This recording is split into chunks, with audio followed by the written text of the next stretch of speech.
चलो बच्चों, यहाँ पे चैप्टर नंबर 15 का हम लोग चालू करने वाले हैं न्यूमेरिकल। सबसे पहला न्यूमेरिकल आपके सामने है। In a Rutherford scattering experiment assume that an incident alpha particle, देखो एक अल्फा पार्टिकल है, अल्फा पार्टिकल का रेडियस आपको देखे रखा हुआ है। अल्फा पार्टिकल का रेडियस मैं R1 ले लेता हूँ और इसका वैल्यू 1.80 इंटू 10⁻⁻15। देखो ये फेम्टोमीटर है, फेम्टोमीटर का मतलब होता है 10⁻⁻15 मीटर, तो 10⁻⁻15 मीटर ऐसा यूनिट में कन्वर्ट कर दिया। अल्फा पार्टिकल का radius is moving directly toward a target gold radius. एक अल्फा पार्टिकल है जो एक गोल्ड, अब ऑब्वियसली बात है कि रदरफोर्ड के एक्सपेरिमेंट में गोल्ड फॉइल था, तो उस गोल्ड फॉइल या फिर जो गोल्ड है उनके एटम का जो न्यूक्लियस था उस न्यूक्लियस की तरफ अल्फा पार्टिकल बढ़ रहा है। उस गोल्ड का न्यूक्लियस का जो रेडियस होगा वो 6.23 है, तो उसका रेडियस हम यहाँ पे लिख देते हैं 6.23 इंटू 10⁻, ये भी फेम्टोमीटर में दिया हुआ है तो फेम्टोमीटर लिख दो और उसके बाद फिर इसको भी कन्वर्ट कर दो इंटू 10⁻⁻15 मीटर हो जाएगा। ठीक है। If the alpha particle stops right at the surface of the gold nucleus, how much energy did it have to start with. अब देखो इस पूरे प्रोसेस में होता क्या है कि यहाँ से मान लो अल्फा पार्टिकल स्टार्ट होगा तो कुछ ना कुछ काइनेटिक एनर्जी के साथ होगा। जिस एनर्जी से वो स्टार्ट करेगा, भागना स्टार्ट करेगा, मतलब काइनेटिक एनर्जी उसके पास, तो इस काइनेटिक एनर्जी से भागना स्टार्ट करेगा। So it will have some kinetic energy of alpha particle. अब होगा क्या कि यहाँ पे जो गोल्ड पड़ा हुआ है, इस गोल्ड के पास जाते जाते, जैसे ये गोल्ड है, ये अल्फा पार्टिकल, ये गोल्ड है, जस्ट जब वो गोल्ड के सरफेस पे जब वो पहुंच जाता है तो गोल्ड के सरफेस पर पहुंचते पहुंचते वो रुक जाता है। ठीक है। क्यों रुकता है? क्योंकि यहाँ तक आते आते इसकी सारी की सारी काइनेटिक एनर्जी इनके पोटेंशियल एनर्जी में चला जाता है। ये जो सिस्टम है आपका गोल्ड और अल्फा पार्टिकल, इनका जो पोटेंशियल एनर्जी होता है सारा काइनेटिक एनर्जी पोटेंशियल एनर्जी में कन्वर्ट हो जाता है। तो अगर काइनेटिक एनर्जी यहाँ आते आते जीरो हो गया क्योंकि सारा पोटेंशियल में कन्वर्ट हो चुका है, तो काइनेटिक एनर्जी जीरो होने का मतलब है ये रुक जाएगा, यहाँ पे आपका जो अल्फा पार्टिकल है वो रुक जाएगा। तो पूछा यही गया, और जस्ट उसके सरफेस पर टच होकर रुक रहा है, तो पूछा यही गया है कि इसकी काइनेटिक एनर्जी क्या थी। ठीक है। आप देखो अगर इसको जूम करके देखोगे तो ये तुम्हारा गोल्ड है, मान लो दिस इज गोल्ड, और ये मान लो आपका अल्फा पार्टिकल है this is alpha particle. Alpha particle का जो रेडियस है वो है R1। गोल्ड का क्या रेडियस है? गोल्ड का रेडियस हमने R2 ले रखा है, यहाँ पे जो दिया है। अब इस सिस्टम की जो पोटेंशियल एनर्जी है वही पोटेंशियल एनर्जी इसका काइनेटिक एनर्जी होगा। तो अगर हम इसका पोटेंशियल एनर्जी कैलकुलेट कर लेते हैं तो वही काइनेटिक एनर्जी हो जाएगा। तो यहाँ पे हम लिख सकते हैं that your kinetic energy of alpha particle at the start is equal to final potential energy of the system. ठीक है। तो पोटेंशियल एनर्जी पूरे सिस्टम का क्या होगा बताओ। अब देखो दोनों चार्ज पार्टिकल है, अगर मान लो दो चार्ज है हमारे पास, यहाँ पे एक चार्ज Q1 है और दूसरा चार्ज Q2 है, इनके बीच में अगर डिस्टेंस R है तो इन दोनों का जो पोटेंशियल एनर्जी होता है, पोटेंशियल एनर्जी को हम पोटेंशियल एनर्जी जो दो चार्ज पार्टिकल का जो पोटेंशियल एनर्जी होता है उसका फॉर्मूला क्या होता है? उसका फॉर्मूला होता है 1/4πε0 Q1 Q2/R। ठीक है, ये फॉर्मूला होता है दो चार्ज पार्टिकल का पोटेंशियल एनर्जी का, ये फॉर्मूला होता है 1/4πε0 Q1 Q2/R। अब देखो ये फॉर्मूला पॉइंट चार्जेस के लिए, लेकिन यहाँ पे अगर सपोज फॉर हमारे पास ये बड़े बड़े एटम या न्यूक्लियस देके रखा हुआ है तो हम क्या अज्यूम कर सकते हैं कि पूरे अल्फा पार्टिकल का चार्ज इसके सेंटर पे रखा हुआ है और इस पूरे का चार्ज आपके गोल्ड का इसके सेंटर पे रखा हुआ है। तो सेंटर टू सेंटर हम लोग को डिस्टेंस लेना है। ये जो हम R की बात कर रहे हैं ना, वो सेंटर टू सेंटर डिस्टेंस लेना है। तो इनके बीच का डिस्टेंस कितना मिल गया हमको? R, that is R1 + R2, और वो दोनों हमको देके रखा हुआ है। दूसरी बात ये है कि आपको अब क्या चाहिए, ये तो कांस्टेंट है, इसका वैल्यू फिक्स होता है, Q1 और Q2 का वैल्यू चाहिए। तो अब अल्फा पार्टिकल के पास कितना चार्ज होता है? अल्फा पार्टिकल के पास 2 प्रोटॉन होते हैं। अल्फा पार्टिकल की अगर मैं बात करूं तो इसके पास 2 प्रोटॉन होते हैं। एक प्रोटॉन के पास चार्ज +E होता है, तो 2 प्रोटॉन के पास चार्ज कितना हो जाएगा? +2E होगा। तो Q1 मतलब इसका चार्ज हो गया +2E। और गोल्ड क्या है बताओ? गोल्ड का जो एटॉमिक नंबर है, atomic number of gold, atomic number मतलब होता है of gold is equal to 79। Z लिख देता हूं यहाँ पे, Z विच इज 79। अब देखो जितना एटॉमिक नंबर होता है उतना ही नंबर ऑफ प्रोटॉन्स होते हैं, तो इसका मतलब गोल्ड के अंदर टोटल 79 प्रोटॉन्स हैं। तो इसका चार्ज कितना हो जाएगा बताओ, प्लस 79 ई हो जाएगा। जितना प्रोटॉन उतना चार्ज। तो इसको मैं क्या करता हूँ, जेड ई लिख देता हूँ। इसका जो चार्ज है इसको क्या लिख देता हूँ मैं, जेड ई, और जेड का वैल्यू प्लस जेड ई, और जेड का वैल्यू 79, ऐसा आप लिख सकते हो। ठीक है, मतलब मैंने 79 यहाँ पे डाल दिया। एक काम करते हैं, यहाँ पे मैं लिख देता हूँ कि इसके पास टोटल कितना है चार्ज। हमेशा किसी न्यूक्लियस के पास जो चार्ज होता है वो प्लस जेड ई होता है, जहाँ पे जेड उसका एटॉमिक नंबर है। तो जितना एटॉमिक नंबर होगा उतना टाइम्स प्लस ई आपको मल्टीप्लाई करना है, क्योंकि एक प्रोटॉन के पास चार्ज होता है प्लस ई। तो अगर मान लो उसका एटॉमिक नंबर 10 है तो प्लस 10 ही हो जाएगा। तो जो भी जेड का नंबर होगा यहाँ पे आपको इन जनरल प्लस जेड ई, ये न्यूक्लियस का चार्ज होता है, ये आपको समझ के रखना है। तो देखो प्लस जेड ई चार्ज इसके पास है गोल्ड के पास, जहाँ पे जेड का वैल्यू 79 है, एटॉमिक नंबर 79 होता है गोल्ड का। गोल्ड के न्यूक्लियस में टोटल 79 प्रोटॉन्स होते हैं, और इसका प्लस 2 ही है। तो अब बताओ पोटेंशियल एनर्जी क्या होगा इस सिस्टम का, 1/4πε0, ये तो है ही। Q1 Q2, Q1 का वैल्यू प्लस 2 ही है, Q2 का वैल्यू जेड ही है, अपॉन दोनों के बीच का डिस्टेंस, और वो आपका R1 + R2 है। ठीक है, बस इसको सॉल्व करना है कि और कुछ नहीं। इसको मैं हटा देता हूँ यहाँ पे। तो आपका question, kinetic energy alpha will be equal to 1/4πε0 का वैल्यू जो होता है वो 9 × 10⁻⁹ होता है। और यहाँ पे देखोगे तो 2ze² हो जाएगा, 2ze² हो जाएगा, डिवाइडेड बाय R1 + R2। तो ये तो रहने दो, R1 + R2। तो यहाँ पे R1 + R2 का वैल्यू हम डाल देंगे बाद में, ये डाल ही दो, क्या दिक्कत है। R1 का वैल्यू कितना है 1.80, R2 का वैल्यू क्या है 6.23, 1.80 + 6.23 बराबर यस, और मल्टीप्लाइड बाय 10⁻⁻15 है ना। तो 10⁻⁻15 दोनों में से कॉमन लेके बाहर ले लिया हम लोगों ने, और यहाँ पे लिख दो 1/4πε0 का जो वैल्यू होता है वो 9 × 10⁹ होता है, 9 × 10⁹, और Q1 Q2/R² है, तो इसका मतलब Nm²/कूलम², इसका यूनिट हो जाएगा। वैसे डायरेक्ट यूज़ करोगे तो भी कोई प्रॉब्लम नहीं है, कोई दिक्कत नहीं। अब यहाँ पे देखो, इसको 9 × 10⁹ कर दो, मल्टीप्लाइड बाय 2, Z का वैल्यू 79 है जैसे मैंने आपको बताया था। हाँ, जो आपका प्रोटॉन का चार्ज होता है E का वैल्यू होता है 1.6 × 10⁻⁹ कूलम। देखो इतना ही चार्ज इलेक्ट्रॉन के पास भी होता है, और इतना ही चार्ज प्रोटॉन के पास भी होता है।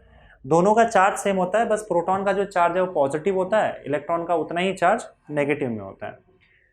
अब E का वैल्यू यहाँ पे, यही वाला E का वैल्यू लेंगे हम लोग यहाँ पे 1.6 × 10⁻⁹, और इसका स्क्वायर कर दो और डिवाइड करो। अब डिवाइड करने के बाद ये कितना आएगा बताओ, इसको कैलकुलेट कर लेते हैं। 1.80 + 6.23, तो 1.80 + 6.23 विल गिव यू 8.03, बराबर ना। हाँ 8.03 आ जाएगा, 8.03 मल्टीप्लाइड बाय 10⁻⁻15। अब इस पूरे वाले पार्ट को आप सॉल्व कर लेना, आपको आंसर मिल जाएगा 28.3। अच्छा नहीं, रुको एक सेकेंड, ये जो भी आंसर आएगा आपको जूल में आएगा। किस में आएगा, जूल में आएगा। इन्होंने आंसर देखो 28.31 मेगा इलेक्ट्रॉन वोल्ट में देके रखा हुआ है, पर ऐसा ज़रूरी नहीं है कि आपको मेगा इलेक्ट्रॉन वोल्ट में ही निकालना है। आप इसको कैलकुलेट करो, जो भी आंसर जूल में आएगा आप इसको यहाँ पे छोड़ सकते हो, कोई दिक्कत नहीं है। ठीक है, इसको कैलकुलेट करके जूल में छोड़ सकते हो। अगर आपको मेगा इलेक्ट्रॉन वोल्ट में चाहिए, या फिर एग्जाम में ऐसा पूछ दिया कि कैलकुलेट, क्या लिखा है, alpha particle stops at right surface of the nucleus, how much energy did it have to start with in mega electron volt. अगर क्वेश्चन ऐसे पूछ दिया कि मेगा वोल्ट में कैलकुलेट करो, तब आपको एक स्टेप और करना है। पहले एक काम करता हूँ, इसको मैं कैलकुलेट करके आपको बता देता हूँ। या इसी प्रोसेस में आप क्या करो ना, आपको पता है कि अगर जूल से मेगा इलेक्ट्रॉन वोल्ट में जाना है तो हमको 1.6 × 10, देखो 1 जूल जो होता है वो आपका पहले इलेक्ट्रॉन वोल्ट में कन्वर्ट करना होता है। 1 या आप ऐसे देख लो, 1 इलेक्ट्रॉन वोल्ट जो होता है वो 1.6 × 10⁻⁹ जूल होता है, ये कन्वर्जन फैक्टर होता है। तो अगर मान लो आपको जूल से इलेक्ट्रॉन वोल्ट में आना है तो ये नंबर नीचे आ जाएगा, तो आपको इस नंबर से डिवाइड करना होगा। तो आप इस नंबर से डिवाइड कर दो तो क्या आ जाएगा बताओ, 9 × 10⁻⁹ मल्टीप्लाइड बाय 2 × 79 और मल्टीप्लाइड बाय 1.6 × 10⁻⁹ का स्क्वायर डिवाइडेड बाय 8.03 इंटू 10⁻⁻15। अब देखो यहाँ तक तो ठीक है, उसके बाद आपको क्या करना है, इस नंबर से डिवाइड करना है 1.6 इंटू 10⁻19, तो ये आपका इलेक्ट्रॉन वोल्ट में कन्वर्ट हो जाएगा अगर इस नंबर से डिवाइड करते हो तो, जूल टू इलेक्ट्रॉन वोल्ट। देखो मैं फिर बता रहा हूँ कि अगर क्वेश्चन में दिया नहीं है कि मेगा इलेक्ट्रॉन वोल्ट में ही एनर्जी चाहिए, तो आप डायरेक्टली यहाँ पे इसको सॉल्व करके जूल में आंसर लिख के छोड़ सकते हो। मेगा इलेक्ट्रॉन वोल्ट या इलेक्ट्रॉन वोल्ट में तभी कन्वर्ट करना है जब वो कहे आपसे क्वेश्चन में, ठीक है। तो ये भाई ये पार्ट यहाँ पे हो जाएगा कैंसल आउट, एक ये वाला पार्ट खत्म हो जाएगा। अब इसको बाकी आप कैलकुलेट कर लो, तो कैलकुलेट करने पर आपको क्या मिलेगा वो देख लेते हैं। तो यहाँ देखोगे तो 9 मल्टीप्लाइड बाय, एक सेकेंड, 9 टू ज़ा 18, 18 मल्टीप्लाइड बाय आपका हो जाएगा 79, और 79 मल्टीप्लाइड बाय 1.6 और डिवाइडेड बाय आपका 8.03, तो 283.3, तो यहाँ पे क्या आ जाएगा आपका 283 पॉइंट, इन्होंने 3, ठीक है छोड़ो, 283.3 लिख देते हैं, मल्टीप्लाइड बाय 10 का पावर देखते हैं, 9 है 19 है, 15 वहाँ चला जाएगा, तो 15 प्लस 9 आपका हो जाएगा 15, यहाँ जाएगा 24, 24 minus 9, 24 minus 9 will give you 10⁻15 है, सॉरी 24 माइनस 9 10⁻15 ज़्यादा नहीं हो जाएगा, गड़बड़ लग रहा है, 15 9 4 13 हो जाएगा क्या? अरे मेगा इलेक्ट्रॉन वोल्ट में सिर्फ 6 के टर्म्स तक आना चाहिए, कुछ गड़बड़ किया गया। 9 एक सेकेंड, 15 प्लस 9 24, 24 माइनस 19 होगा, सॉरी, हाँ 5 आ जाएगा, 10⁻5 आ जाएगा। यार मेरा भी कैलकुलेशन गड़बड़ा ही गया है। अब देखो ये इलेक्ट्रॉन वोल्ट है, तो एक काम करो, एक पॉइंट को पीछे शिफ्ट कर लो, 28.33 कर दो, तो एक पीछे शिफ्ट कर दिया, तो यहाँ पे 10 का पावर 1 से बढ़ जाएगा, 10⁻6 इलेक्ट्रॉन वोल्ट। अब 10�6 मतलब मेगा, तो ये मेगा इलेक्ट्रॉन वोल्ट में आपका आंसर आ जाएगा, जैसा आपको बुक में दिया हुआ है उससे मैंने उस हिसाब से आंसर ला दिया। चलिए ठीक है, आगे बढ़ते हैं बच्चों अगले क्वेश्चन की तरफ। Determine the series limit, series limit मतलब शॉर्टेस्ट वेवलेंथ,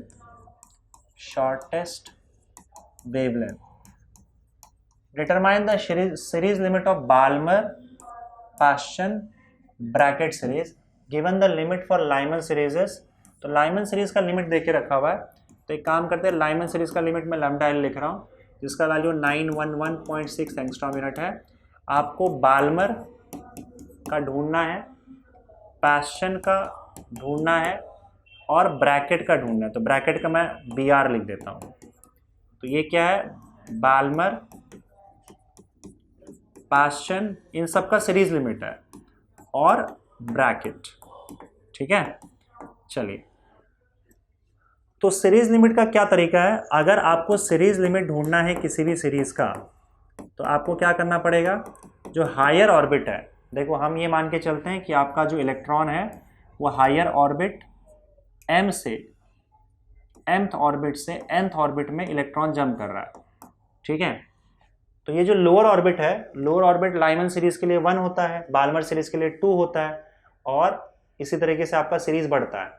हायर ऑर्बिट 2 से, अब जैसे मान लो आप लाइमन सीरीज की बात कर रहे हो, तो लाइमन सीरीज में n का वैल्यू 1 हो जाएगा, m का वैल्यू कुछ भी हो सकता है, 2 3 4 5 6 7 8 कुछ भी हो सकता है, पर क्योंकि हम लोग सीरीज लिमिट निकाल रहे हैं, तो हमें हायर जो वैल्यू होता है वो इन्फिनिटी लेना होता है। इन्फिनिटी से उस लेवल तक जो अगर आपका इलेक्ट्रॉन आएगा, तो जो भी वेवलेंथ बार आएगा वो शॉर्टेस्ट होगा और एनर्जी मैक्सिमम होगा। ये मैं पढ़ा चुका हूँ आपको थियरी में, तो बस ध्यान रहे कि for series limit you just have to put m is equal to infinity, आपको m is equal to infinity डाल देना।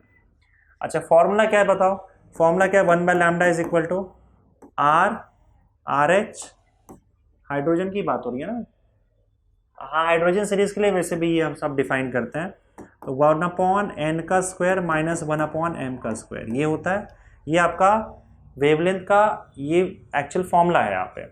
अब अगर आप सपोज करो लाइमन सीरीज की बात करते हो, तो लाइमन सीरीज के लिए क्या होता है ना, n का वैल्यू 1 हो जाता है, n का वैल्यू 1 हो जाता है, तो आपका लाइमन सीरीज का फॉर्मूला क्या हो जाएगा, 1/λ is equal to RH 1/1 minus 1/m square. और फिर अगर मुझे सीरीज लिमिट चाहिए, फॉर सीरीज लिमिट तो जैसे मैंने आपको बताया, आपको m का वैल्यू इन्फिनिटी डाल देना है, तो लाइमन सीरीज का आ जाएगा। और मैं लैम्डा की जगह पे लैम्डा एल यूज कर रहा हूँ, ये है आपका सीरीज लिमिट लाइमन सीरीज का, that is equal to R H, और ये क्या हो जाएगा 1 minus 1 upon infinity. Anything divided by infinity is zero, infinity का स्क्वायर भी इन्फिनिटी होगा, किसी भी चीज़ को इन्फिनिटी से डिवाइड कर दोगे तो जीरो हो जाएगा, तो ये हो जाएगा आपका 1 upon lambda is equal to R H 1 minus zero, तो यहाँ से आपको आर एच का वैल्यू मिल जाएगा 1 by lambda L, R H is equal to 1 by lambda L. और लैम्डा एल का वैल्यू आपको दे के रखा हुआ है, कितना दिया हुआ है, मतलब series limit of Lyman series आपको दे के रखा है 911.6, this will be equal to 911.6, और इसको बस इतना ही छोड़ दो, यहीं पे छोड़ दो, ठीक है।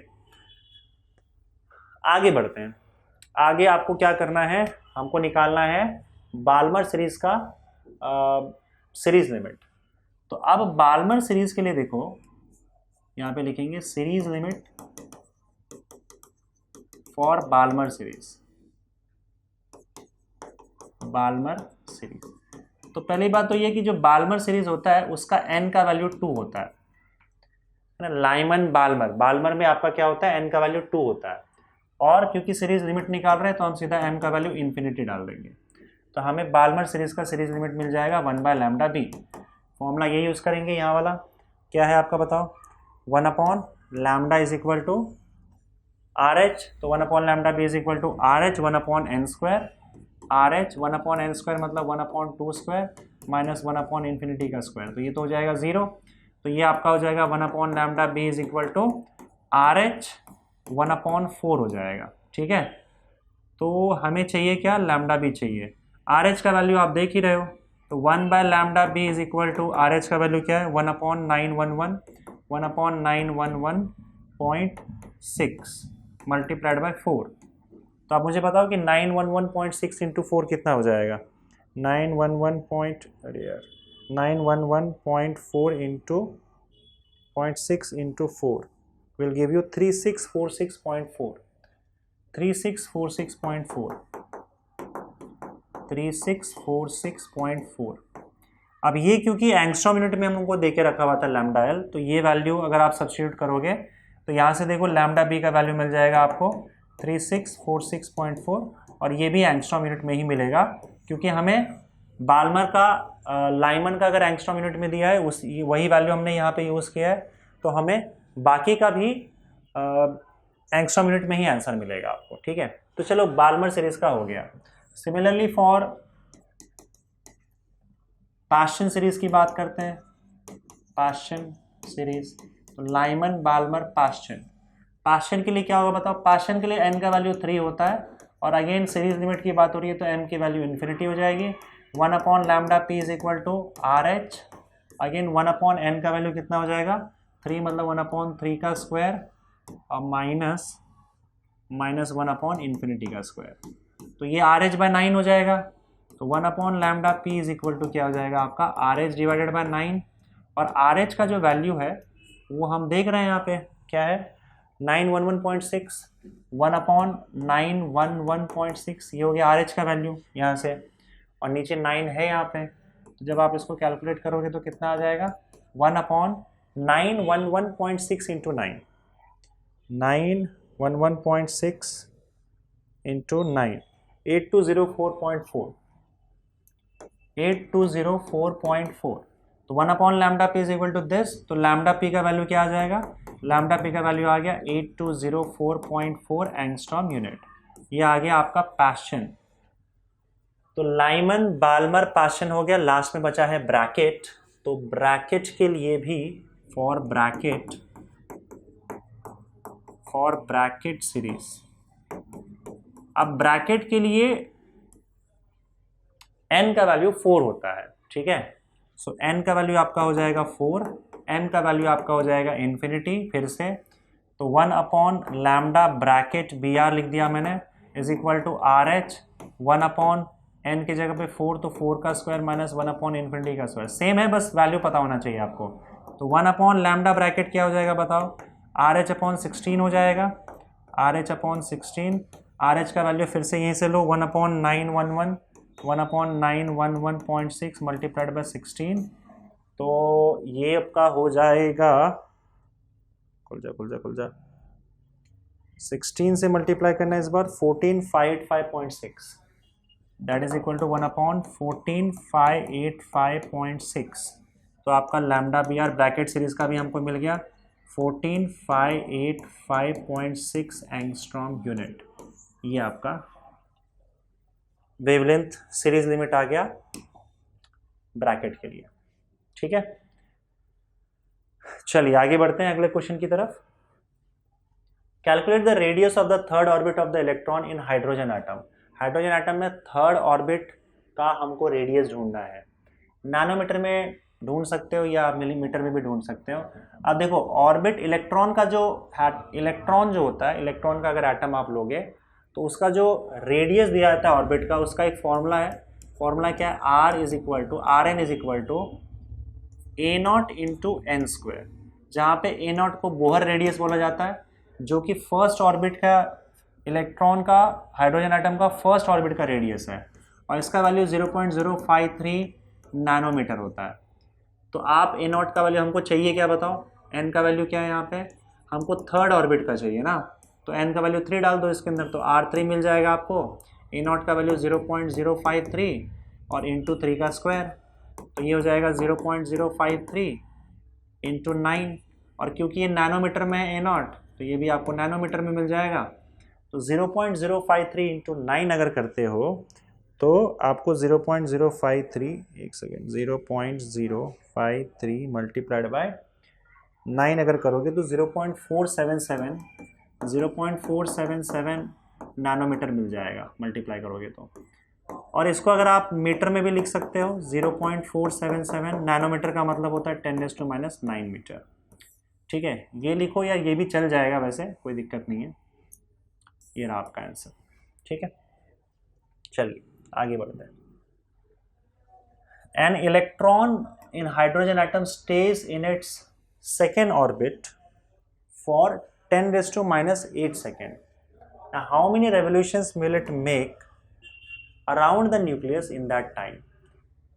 ठीक है, यहाँ पे देखो अगर आपको फ्रीक्वेंसी पता चल जाए तो नंबर ऑफ रेवोल्यूशंस पता चल जाएगा, या फिर अगर टाइम पीरियड पता चल जाता है, दोनों में से कोई एक चीज़ देखना पड़ेगा आपको। तो मैं आपसे कहूँगा कि आप फ्रीक्वेंसी निकाल लो, क्योंकि फ्रीक्वेंसी का मतलब होता है कि वो 1 सेकंड में कितने रेवोल्यूशंस परफॉर्म करेगा। अगर आपको 1 सेकंड का पता चल जाएगा तो आप उसको खाली क्या करना है, 10⁻⁸ से मल्टीप्लाई कर देना है, तो आपको फिर इतने टाइम का भी मिल जाएगा। तो how many revolutions will it make around the nucleus in that time, an electron in hydrogen atom stage in its second orbit. ये सेकेंड ऑर्बिट की बात हो रही है। तो सेकेंड ऑर्बिट का पहले तो आपको रेडियस मिल जाएगा। मान लो सेकेंड ऑर्बिट में है और इसका रेडियस है सेकेंड ऑर्बिट का R2। ठीक है, इसमें ये भाग रहा है, यहाँ पे किसी स्पीड से भागेगा। तो आप देखो आपको करना क्या है यहाँ पे। अगर मैं यहाँ पे फ्रीक्वेंसी की बात करूँ या टाइम पीरियड की बात करूँ, पहले टाइम पीरियड निकाल लेते हैं। तो टाइम पीरियड का फॉर्मूला क्या होता है? T इज इक्वल टू 2π, देखो डिस्टेंस अपॉन स्पीड, मतलब ये पूरा डिस्टेंस कितना कवर कर रहा है बताओ? 2πr2 कवर कर रहा है, और किस स्पीड से कवर कर रहा है? v2 स्पीड से कवर कर रहा है। तो टाइम का आपका वैल्यू क्या हो जाएगा? 2πr2 upon v2। रेसिप्रोकल ले लोगे तो फ्रीक्वेंसी मिल जाएगा। तो frequency f is equal to क्या होगा? Frequency f will be equal to reciprocal of time period, and that will be equal to, इसका उल्टा कर दो, v2 अपॉन 2πr2। अब देखो इसके बाद बच्चों इसके अलग अलग तरीके इसको सॉल्व करने का। आप क्या कर सकते हो? वेलोसिटी निकाल लो, रेडियस निकाल लो, दोनों का इक्वेशन आपके पास पड़ा हुआ है, और वैल्यू इसमें निकाल के उसके अंदर सब्स्टिट्यूट कर दो। लेकिन मैं ये बोल रहा था कि इसको थोड़ा सा कैसे ना कि दो फॉर्मूला पे बात आ जाएगी, और वो फॉर्मूला बहुत कॉम्प्लिकेटेड है, बहुत सारे टर्म्स है उसके अंदर। तो हम एक काम करते हैं, वेलोसिटी वाला फंडा यहाँ पे ख़त्म कर देते हैं, सिर्फ इस पूरे पार्ट को रेडियस में कन्वर्ट कर देते हैं। और रेडियस का इक्वेशन बड़ा सिंपल सा इक्वेशन हमारे पास, Rn is equal to a0 into N square. तो इससे बड़े आसानी से रेडियस तो हमको मिल जाएगा। तो हमें क्या करना है? वेलोसिटी को यहाँ से हटाना है। अब हटाओगे कैसे? ऊपर नीचे एक काम करो, इलेक्ट्रॉन के मास से मल्टीप्लाई कर दो। तो इलेक्ट्रॉन के मास से और रेडियस से, मतलब m इंटू R2 ऊपर, m इंटू R2 नीचे, तो m इंटू R2 ऊपर अपॉन 2πr2 तो है ही, और नीचे भी m इंटू आर टू, मतलब m इंटू आर टू से हमने ऊपर नीचे मल्टीप्लाई कर दिया। इससे क्या होगा बताओ, f इज इक्वल टू, यहाँ पे देखो क्या हो जाएगा, ये एम वी आर हो जाएगा, m into V two into R two upon, यहाँ पे देखो क्या हो जाएगा 2 पाई m, नीचे 2 पाई m, तो ले लिया हमने R2 का स्क्वायर हो जाएगा। ठीक है, ये सेकेंड ऑर्बिट में इसलिए मैं इसकी बात कर रहा हूँ, यहाँ पे R22 लिख रखा है हर जगह पे। अब देखो इसको इक्वेशन 1 लिख दो पहले तो। अब एम वी आर क्या होता है बताओ, m into V two into R two is equal to क्या होगा, सी आपका जो एंगुलर मोमेंटम होता है, एम वी आर क्या होता है, एंगुलर मोमेंटम। तो बोहर के सेकेंड पोस्टुलेट से M V N into R N जो होता है वो एन एच अपॉन 2 पाई होता है। Angular momentum M V N into R N, angular momentum जो होता है वो एन एच अपॉन 2 पाई होता है। ये बोहर का सेकेंड पोस्टुलेट है, एन एच अपॉन 2 पाई। हमें M V two into R two चाहिए, तो एन का वैल्यू क्या करोगे, 2 डाल दोगे, तो M V two into R two is equal to क्या हो जाएगा, 2h अपॉन 2 पाई, और that is equal to h upon pi. इसको उठा के इक्वेशन 1 में डाल दो, पुट इन इक्वेशन 1, तो आपका इक्वेशन 1 क्या बन जाएगा, frequency f is equal to h upon 2 pi square, क्योंकि पाई इंटू पाई क्या हो जाएगा आपका, पाई स्क्वायर हो जाएगा, into m into R two का स्क्वायर।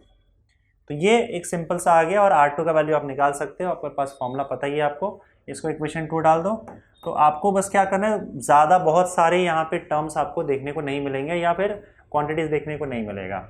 अब देखो रेडियस का फॉर्मूला होता है a not into N square, r n is equal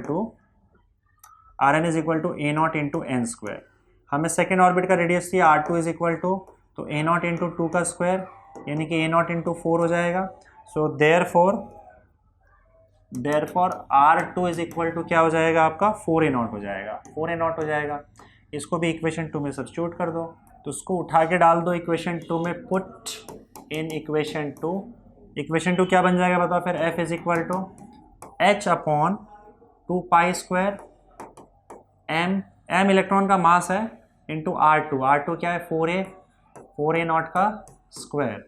तो ये हो जाएगा आपका h upon 2 pi square, m into 16 a not का स्क्वायर।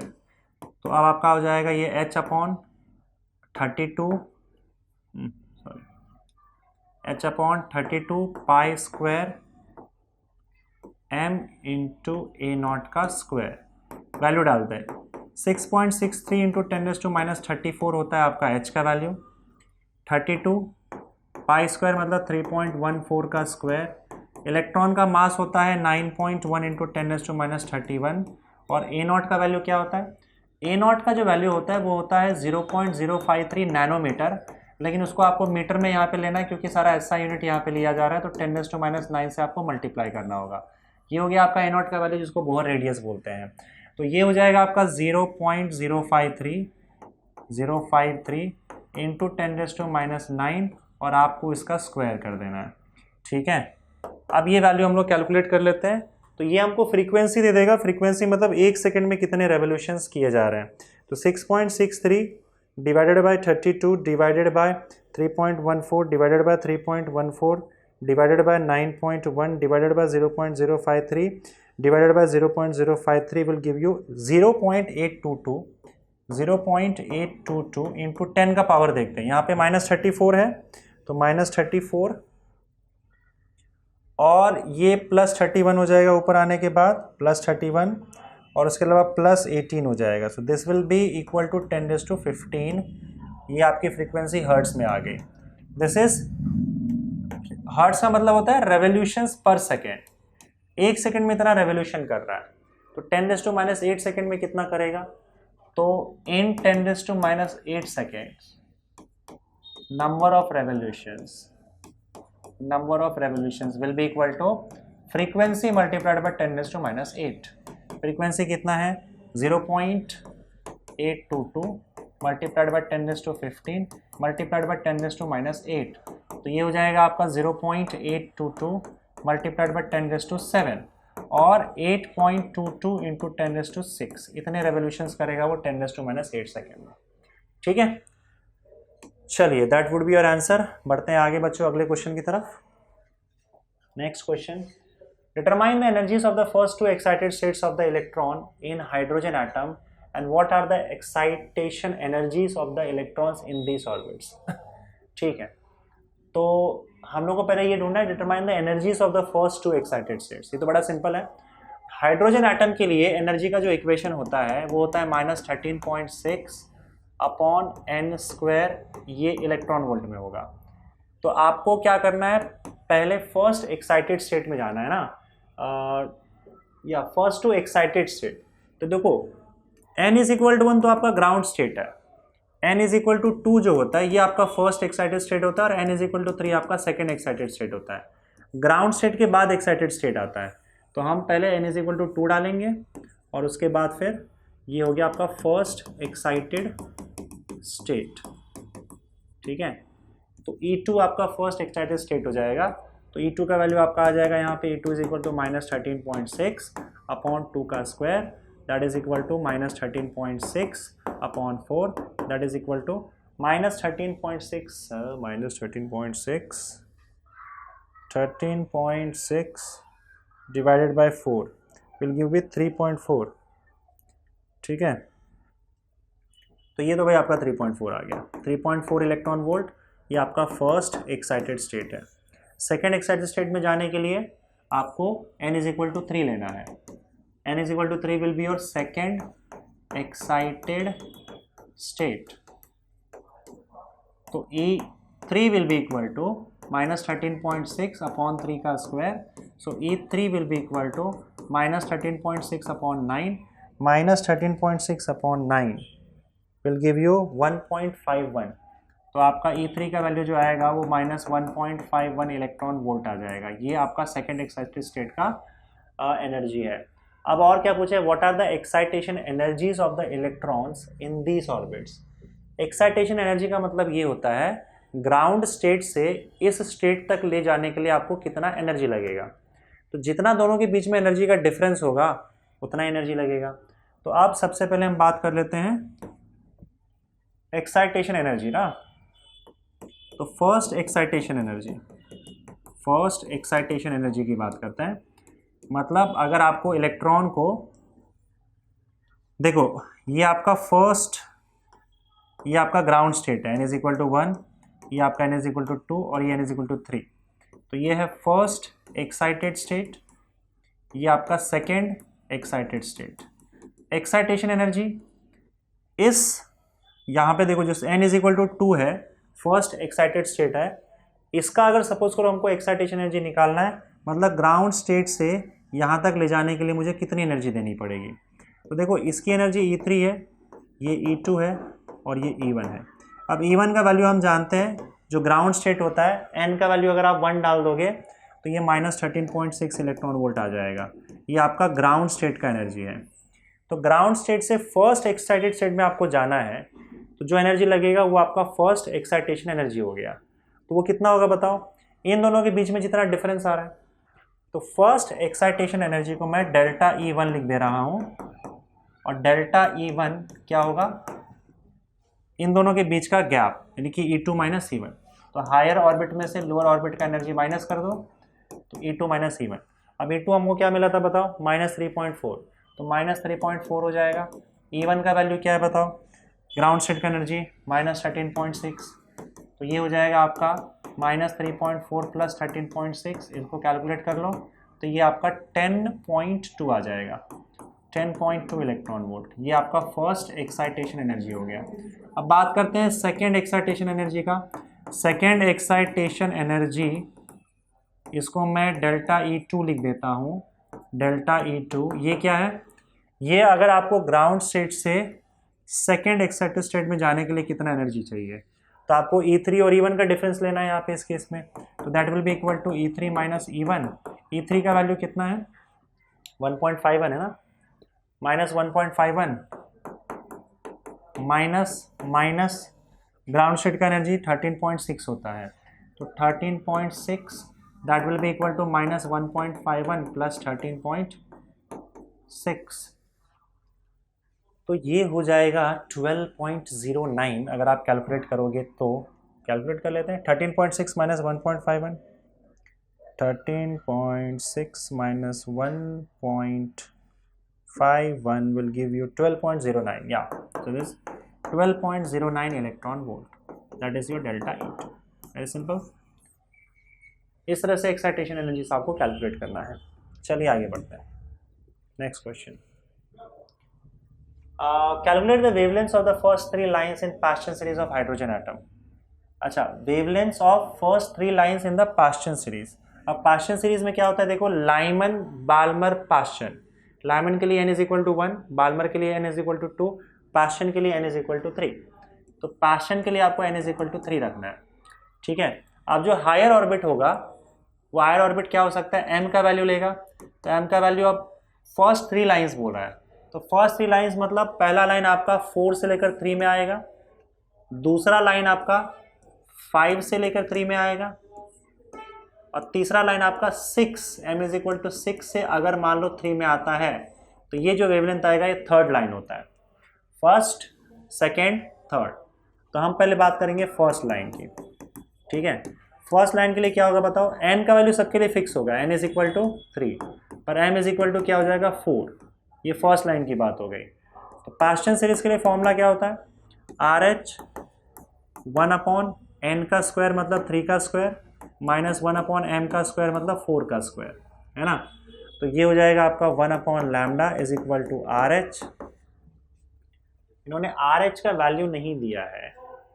RH का वैल्यू चलो ठीक है ले लेते हैं हम लोग. RH का जो वैल्यू होता है मैं लिख देता हूँ यहाँ पे. RH का वैल्यू होता है 1.097 × 10⁷ मीटर इनवर्स. तो बस लिखो आप 1.097 × 10⁷ 1/9 माइनस 1/16. तो ये 1/λ हो जाएगा 1.097 × 10⁷. इसको सॉल्व करोगे तो 16 - 9 कितना होगा, 7 हो जाएगा. इंटू 7/16 × 9, 16 × 9. तो बस लैम्डा का वैल्यू क्या आ जाएगा, लैम्डा का वैल्यू आ जाएगा 16 × 9 divided by 7 divided by 7 multiplied by 1.097. अब देखो 10⁷ जो है वो आपका नीचे आएगा 10⁷, पर मैं उसको ऊपर भेज के माइनस कर देता हूँ 10⁻⁷. समझ गए ना. वैसे नीचे आएगा फिलहाल, यहाँ पे ऊपर भेज देखो तो 10⁻⁷ आ जाएगा. इसको अगर आप कैलकुलेट करते हो तो ये आपका आ जाएगा 16 × 9 divided by 7 divided by 1.097, that is 18.75. So this is 18.75 × 10⁻⁷ metre.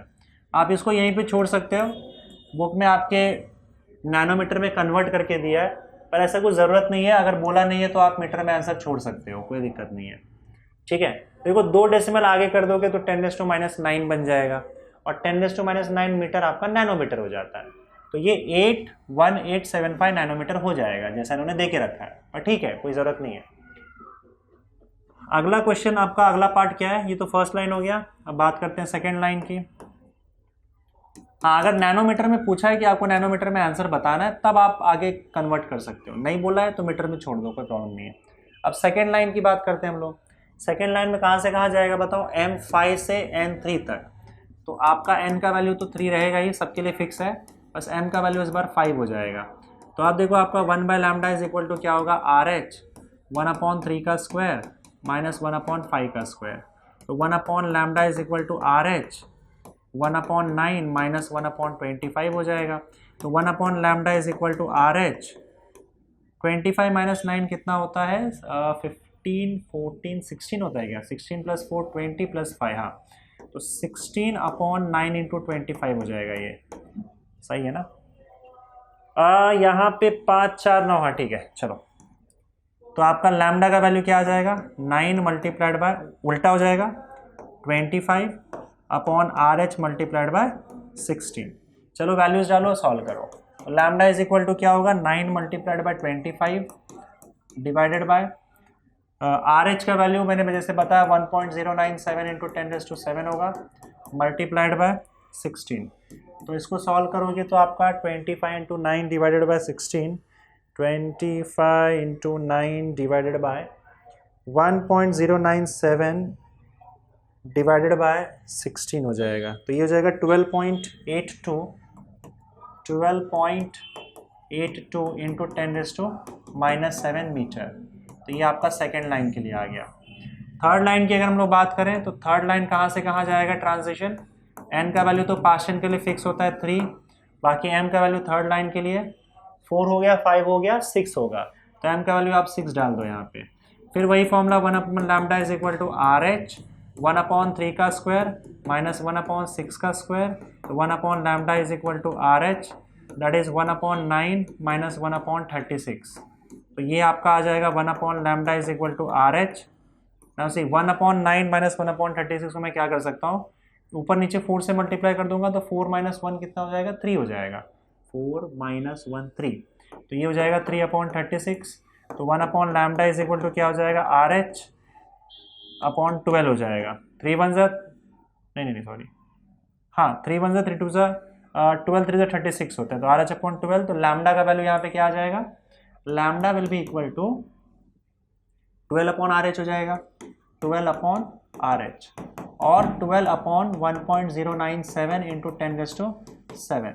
तो बस इसको कैलकुलेट करना है आपको, 12 divided by 1.097 will give you 10.938 या फिर इसको सीधा 10.94 लिख सकते हो इंटू 10⁻⁷ मीटर, और ये थर्ड लाइन का आपका पास्टन सीरीज का वेवलेंथ आ गया। ठीक है, चलो भाई आगे बढ़ते हैं अगले क्वेश्चन की तरफ। नेक्स्ट क्वेश्चन बच्चों यहाँ पे देखो, calculate the radius and density of 70G nucleus given its mass to be approximately 69.924 U। अब देखो ये जो एलिमेंट है इसका एटॉमिक मास नंबर आपको देके रखा हुआ है 70, तो दो चीजें ढूंढने बोली है, रेडियस और डेंसिटी। रेडियस मिल गया तो डेंसिटी भी मिल जाएगा, क्योंकि हम वॉल्यूम निकाल सकते हैं रेडियस से, हम न्यूक्लियस को मान के चलते कि वो स्फेरिकल होता है, तो उसका वॉल्यूम तो हमें पता ही है, और साथ ही साथ इसका मास दे के रखा हुआ है। तो जो मास दिया है न्यूक्लियस का वो कितना दिया हुआ है, 69.924 U। अब देखो ये U में दिया हुआ, यूनिफाइड एटॉमिक मास में दिया हुआ है, इसको अगर kg में कन्वर्ट करना है तो 1 U is equal to 1.66 into 10⁻⁻27 kg होता है। तो ये मास आ गया हमारे पास। अब पहले रेडियस निकालना है, रेडियस में आपको इस R0 की जरूरत पड़ेगी, R0 का वैल्यू होता है 1.2 इंटू 10⁻⁻15 मीटर। तो चलिए शुरू करते हैं। यहाँ पे रेडियस का वैल्यू होता है R is equal to R0 A⁻⁴, तो R is equal to R0 का वैल्यू 1.2 इंटू 10⁻⁻15 हो जाएगा। A का वैल्यू आप देख सकते हो यहाँ पे 70 दिया हुआ है, तो 70 का क्यूब रूट, अब 70 का क्यूब रूट जो है वो आपको लॉग से मिलेगा। ठीक है, तो यहाँ पे वैसे इसको मैंने पहले ही कैलकुलेट करके रखा है, तो आप लॉग से कैलकुलेट कर लोगे तो 4.12 समथिंग आएगा, मल्टीप्लाई करोगे 4.12 मल्टीप्लाइड बाय 1.2, तो इसका वैल्यू 4.9 कैलकुलेट कर लेना, मैंने कैलकुलेट किया हुआ है ऑलरेडी, 4.944 इंटू 10⁻⁻15 मीटर आ जाएगा। ये हो गया आपका रेडियस। ठीक है, अब उसके बाद हमको चाहिए डेंसिटी, तो डेंसिटी होता है आपका मास अपॉन वॉल्यूम। मास का वैल्यू दे के रखा हुआ है, देखो यहाँ पे 69.924 multiplied by 1.66 multiplied by 10⁻⁻27 whole divided by volume. Volume क्या होता है, 4/3 πr क्यूब। स्फीयर का वॉल्यूम 4/3 πr क्यूब होता है, 3 ऊपर चला जाएगा, 3 multiplied by 69.924 multiplied by 1.66 multiplied by 10⁻⁻27 divided by 4 multiplied by pi का वैल्यू 3.14 इंटू आर। आर देखो 4.944 इंटू 10⁻⁻15 और इसका क्यूब हो जाएगा। देखो कैलकुलेशन काफ़ी लंबा चौड़ा हो चुका है, बार बार अगर आपको चाहिए, बहुत परेशानी हो रही है तो कैलकुलेशन के लिए, तो सब कैलकुलेशन करने की ज़रूरत नहीं है, बस आपको लॉग यूज़ करना आना चाहिए, उसकी प्रैक्टिस होनी चाहिए, तो आपको ज़्यादा टाइम वेस्ट करने की ज़रूरत नहीं है। इसके बाद मुझे पता है बस कैलकुलेशन है वो मुझे आता है, तो आपको बस अप्रोच देखना है कि आप सही तरीके से क्वेश्चन सॉल्व कर पा रहे हो कि नहीं कर पा रहे हो। हर कैलकुलेशन को बार बार परफॉर्म करना मेरे हिसाब से उतना इंपॉर्टेंट नहीं है। तो अब इसको अगर आप कैलकुलेट करोगे तो आपको वैल्यू मिल जाएगा 2.29 मल्टीप्लाइड बाय 10⁻17 kg पर मीटर क्यूब, जो कि डेंसिटी का यूनिट होता है। ठीक है, नेक्स्ट क्वेश्चन देखो, Calculate the binding energy of lithium, the masses of hydrogen and lithium atoms being 1.007825 U and 7.016 U respectively. अब देखो बाइंडिंग एनर्जी कैलकुलेट करने का दो फॉर्मूला है। एक तो बाइंडिंग एनर्जी का फॉर्मूला ये है ZMP plus NMN, number of protons कितना है मतलब एटॉमिक नंबर और उसका मास प्रोटॉन का, प्लस नंबर ऑफ न्यूट्रॉन्स और उसका मास, और माइनस इसमें से आपका न्यूक्लियस का मास मेजर करना है। तो न्यूक्लियस के टर्म्स में तो ये हो जाएगा और इंटू सी स्क्वायर। एक और फॉर्मूला है जहाँ पे आपका हाइड्रोजन के एटम के मास के टर्म्स में दिया जाता है Z mass of hydrogen atom plus number of neutrons और उसका मास, माइनस यहाँ पे देखो न्यूक्लियस के जगह एटम आ जाएगा जिस एटम का बाइंडिंग एनर्जी निकाल रहे हो। तो हम सेकेंड वाला फॉर्मूला यूज करेंगे क्योंकि यहाँ पे आपका हाइड्रोजन एटम और लिथियम एटम का मास देके रखा हुआ है। तो एटम्स की बात अगर होगी तो ये वाला फॉर्मूला यूज होगा, और अगर यहाँ पे न्यूक्लियस का मास दिया रहेगा तो ये वाला फॉर्मूला यूज होगा। तो फिलहाल यहाँ पे हमारा सेकेंड वाला फॉर्मूला यूज होगा। देखो होता क्या है कि आपको जनरली मासेस जो है वो यू में दिया जाएगा और आपको एनर्जी जो है वो एमईवी में निकालना होगा, बाइंडिंग एनर्जी। बुक में इसी तरीके से दिया हुआ है तो आपको भी इसी तरीके से सॉल्व करना है। तो यहाँ पे आपको देखो क्या करना है, पहले तो जितने भी यू में मास है उन सब में जो भी यू का मास देके रखा हुआ है इसमें डाल दो और उसको सॉल्व कर लो, और ये जो भी वैल्यूज आपका आएगा यू में आएगा। लास्ट में हमारे पास एक कन्वर्जन फैक्टर है कि 1 यू जो होता है वो 931.5 MeV होता है। तो लास्ट में बस ये 931.5 मल्टीप्लाई कर देना, यही तरीका होगा तो आपको MeV में आंसर मिल जाएगा। इस दौरान आपको सी से कोई लेना देना नहीं है, सी को आपको कुछ नहीं करना है। तो आपको अगले स्टेप में आप क्या करो, देखसे पहले ये पता करो कि भाई Z N ये सब क्या है। मास ऑफ हाइड्रोजन एटम दिया हुआ है, मास ऑफ न्यूट्रॉन नहीं दिया हुआ है, लेकिन यहाँ पे दिया हुआ होगा आपको, मैंने यहाँ पे लिख दिया है। और क्वेश्चन में न्यूट्रॉन का मास, प्रोटॉन का मास, ये सब दिया हुआ होना चाहिए, दिया हुआ होगा आपको। इतने बड़े नंबर तो आप याद करते नहीं फिरोगे। तो चलो Z, अब यहाँ पे ZN कैसे पता चलेगा, तो देखो तुम्हारा जो लिथियम एटम है 73, ये एटॉमिक मास नंबर हो गया। एटॉमिक मास नंबर मतलब total number of neutron and proton. Number of proton आपको नीचे मिलेगा 3, मतलब Z का वैल्यू 3 हो जाएगा, और न्यूट्रॉन का नंबर इन दोनों का डिफरेंस हो जाएगा 7 - 3 that is equal to 4। 4 neutron है, 3 प्रोटॉन है लिथियम एटम का, ठीक है। और लिथियम एटम का मास आपको देके रखा हुआ है, तो मास ऑफ लिथियम एटम जो होगा वो आपको देके रखा है कितना, 7.016 U, 7.016 U। और मास ऑफ हाइड्रोजन एटम पे हमको देके रखा हुआ है दैट इज 1.007825 U, सब U में दिया हुआ है।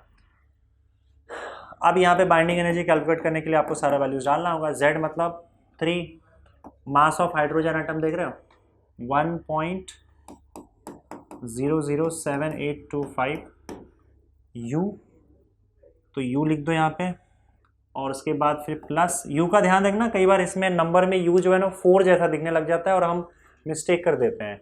तो U थोड़ा मोड़ देना अच्छे से ताकि क्लियर दिखे ये नंबर है और ये U है सिर्फ लास्ट में। फिर उसके बाद N क्या है आपका 4 multiplied by mass of neutron. Mass of neutron कितना है 1.00866 अगेन U, और उसके बाद फिर माइनस मास ऑफ एटम, मतलब लिथियम एटम का मास कितना दिया हुआ है 7.016 U। ये हो जाए तो C स्क्वायर अब यहाँ पे नहीं लिखना है बल्कि इसको मेगा इलेक्ट्रॉन वोल्ट में कन्वर्ट करना है। तो हमको तो सारा वैल्यू U में मिला हुआ है, मेगा इलेक्ट्रॉन वोल्ट में कन्वर्ट करने के लिए आपको ये नंबर मल्टीप्लाई करना पड़ेगा 931.5, तो ये MeV में कन्वर्ट हो जाएगा। सारे वैल्यूज डालने के बाद U में आपको लास्ट में 931.5 से मल्टीप्लाई कर देना है। अब देखो यहाँ पे आपको ये सॉल्व करना पड़ेगा क्योंकि यहाँ पे थोड़ा ये टाइम कंज्यूमिंग है, ठीक है, ये थोड़ा सा सॉल्व करना पड़ेगा। तो बस आप आशा करना कि इस टाइप का कोई क्वेश्चन ना आ जाए, और आए तो ऑप्शन में आप छोड़ पाओ क्योंकि इस कैलकुलेशन में आपका पूरा टाइम खत्म हो जाएगा। तो अगर आपको लग रहा है कि बहुत टाइम लग जाएगा तो आप क्वेश्चन इस हिसाब से छोड़ भी सकते हो। मेरे हिसाब से शायद वो इस टाइप का क्वेश्चन ना पूछ के या फिर कुछ ऐसा उसमें कुछ तो ऐसा करें जिससे कैलकुलेशन आसान हो जाए, ऐसा मुझे लगता है। तो आपको लग रहा है कि भाई ये कैलकुलेशन बड़ा खतरनाक जा रहा है तो आप यहीं पे छोड़ सकते हो, आपको पता है आपने यहाँ तक कर लिया। अब आगे सिर्फ कैलकुलेशन वाला पार्ट है जो आपको अगर आता है, आप तक आपने प्रैक्टिस किया हुआ है, तो आप आंसर देख के निकल सकते हो, अगले क्वेश्चन पे निकल सकते हो। मैं आपको सॉल्व करके बता रहा हूँ क्योंकि मैं चाहता हूँ कि भाई कुछ गड़बड़ ना हो, और मैं कैलकुलेशन भी आपको यहाँ पे बता देता हूँ ताकि रेफरेंस के लिए आपके पास पड़ा रहे। प्लस यहाँ पे 4 इंटू 4 मल्टीप्लाइड बाय 1.00866। वैसे अगले स्टेप में आप u नहीं लिखोगे तो चलेगा, क्योंकि आपने वैसे भी 936 लिख दिया ना, तो u नहीं लिखोगे तो कन्फ्यूजन में नहीं होगा। 931.5 मल्टीप्लाई कर दिया है तो वो MeV में कन्वर्ट हो चुका है, इसलिए u लिखने की ज़रूरत नहीं है यहाँ पे। तो ये हो जाएगा आपका 4.03464 और माइनस 7.016 इंटू 931.5। अब ये अगर कैलकुलेट करोगे तो 3.02345 प्लस 4.03464 और माइनस 7.016 ये आ गया। अब multiplied by 931.5, this will give you 39.23 MeV। बस इतना ही करना है, इस क्वेश्चन में कुछ नहीं है, इसी तरीके से करना रहेगा आपको। अगर बाइंडिंग एनर्जी निकालना है तो बस यहाँ पे कैलकुलेशन की बात आ जाती है और कुछ नहीं। चलो आगे बढ़ते हैं। बाइंडिंग एनर्जी का शायद एक आध क्वेश्चन और होगा, देखते हैं। नेक्स्ट क्वेश्चन देखो, determine the binding energy per nucleon of the americium isotope 24495 given the mass of 24495 am to be 244.3 है। तो ये जो भी आपका मास है, ये न्यूक्लियस का मास है इसके, ये जो अमेरिशियम देके रखा हुआ है, तो हम लिख देंगे आपका मास ऑफ न्यूक्लियस, और वो दिया हुआ है आपका 244.06428 U। ठीक है, इसमें एक बात का और ध्यान रखना, इन्होंने बाइंडिंग एनर्जी नहीं बोला है, इन्होंने बाइंडिंग एनर्जी पर न्यूक्लियन बोला है। पर न्यूक्लियन बोला है तो लास्ट में क्या करना है, बाइंडिंग एनर्जी आप कैलकुलेट करो, लास्ट में जितने भी इसके पास न्यूक्लियॉन्स है, मतलब उसका एटॉमिक मास नंबर है, उससे लास्ट में डिवाइड कर देना है। तो पहले तो हम बाइंडिंग एनर्जी कैलकुलेट करेंगे, जैसा करते हैं। तो आपका ये मास ऑफ न्यूक्लियस हो गया। अब देखो अमेरिशियन एटम जो है उसमें यहाँ पे 244 लिखा हुआ है और यहाँ पे आपका 95 लिखा हुआ है, तो ये तो आपका एटॉमिक मास नंबर 95 हो गया। नंबर ऑफ न्यूट्रॉन्स मैंने आपको बताया था, दोनों का डिफरेंस आ जाएगा 244 माइनस 95। तो अगर आप यहाँ पे 244 माइनस 95 करते हो, 244 minus 95 that will give you 149। तो नंबर ऑफ न्यूट्रॉन्स 149 हो गया। ठीक है, मास ऑफ न्यूट्रॉन और मास ऑफ प्रोटॉन आपको दिया रहेगा। ठीक है, यहाँ पे नहीं दिया हुआ लेकिन दिया हुआ होगा, तो हम डायरेक्टली फॉर्मूला पे चलते हैं। बाइंडिंग एनर्जी का formula that is equal to ZmP। अब यहाँ पे इस बार मास प्रोटॉन न्यूट्रॉन का लेना है, हाइड्रोजन वाला नहीं लेना है, प्लस NMN पहला वाला फॉर्मूला यूज करना है, minus mass of nucleus into C², यही लिख दो। उसके बाद U के टर्म्स में सब डाल दो। Z का वैल्यू कितना है 95। Now see mass of proton जो है ना, मैंने साइड में लिख रखा है, वैसे आपको दिया रहेगा ताकि, क्योंकि बार बार यूज हो रहा है इसके अंदर। तो mass of proton will be 1.00785 U, ये U में रहेगा। ठीक है, और उसके बाद फिर आपका प्लस नंबर ऑफ न्यूट्रॉन कितना है 149, और मास ऑफ न्यूट्रॉन हम लोगों ने देखा था यहाँ पे कितना था 1.00866।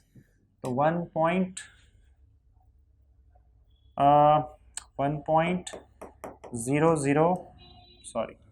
1.00865 है वैसे, 8665।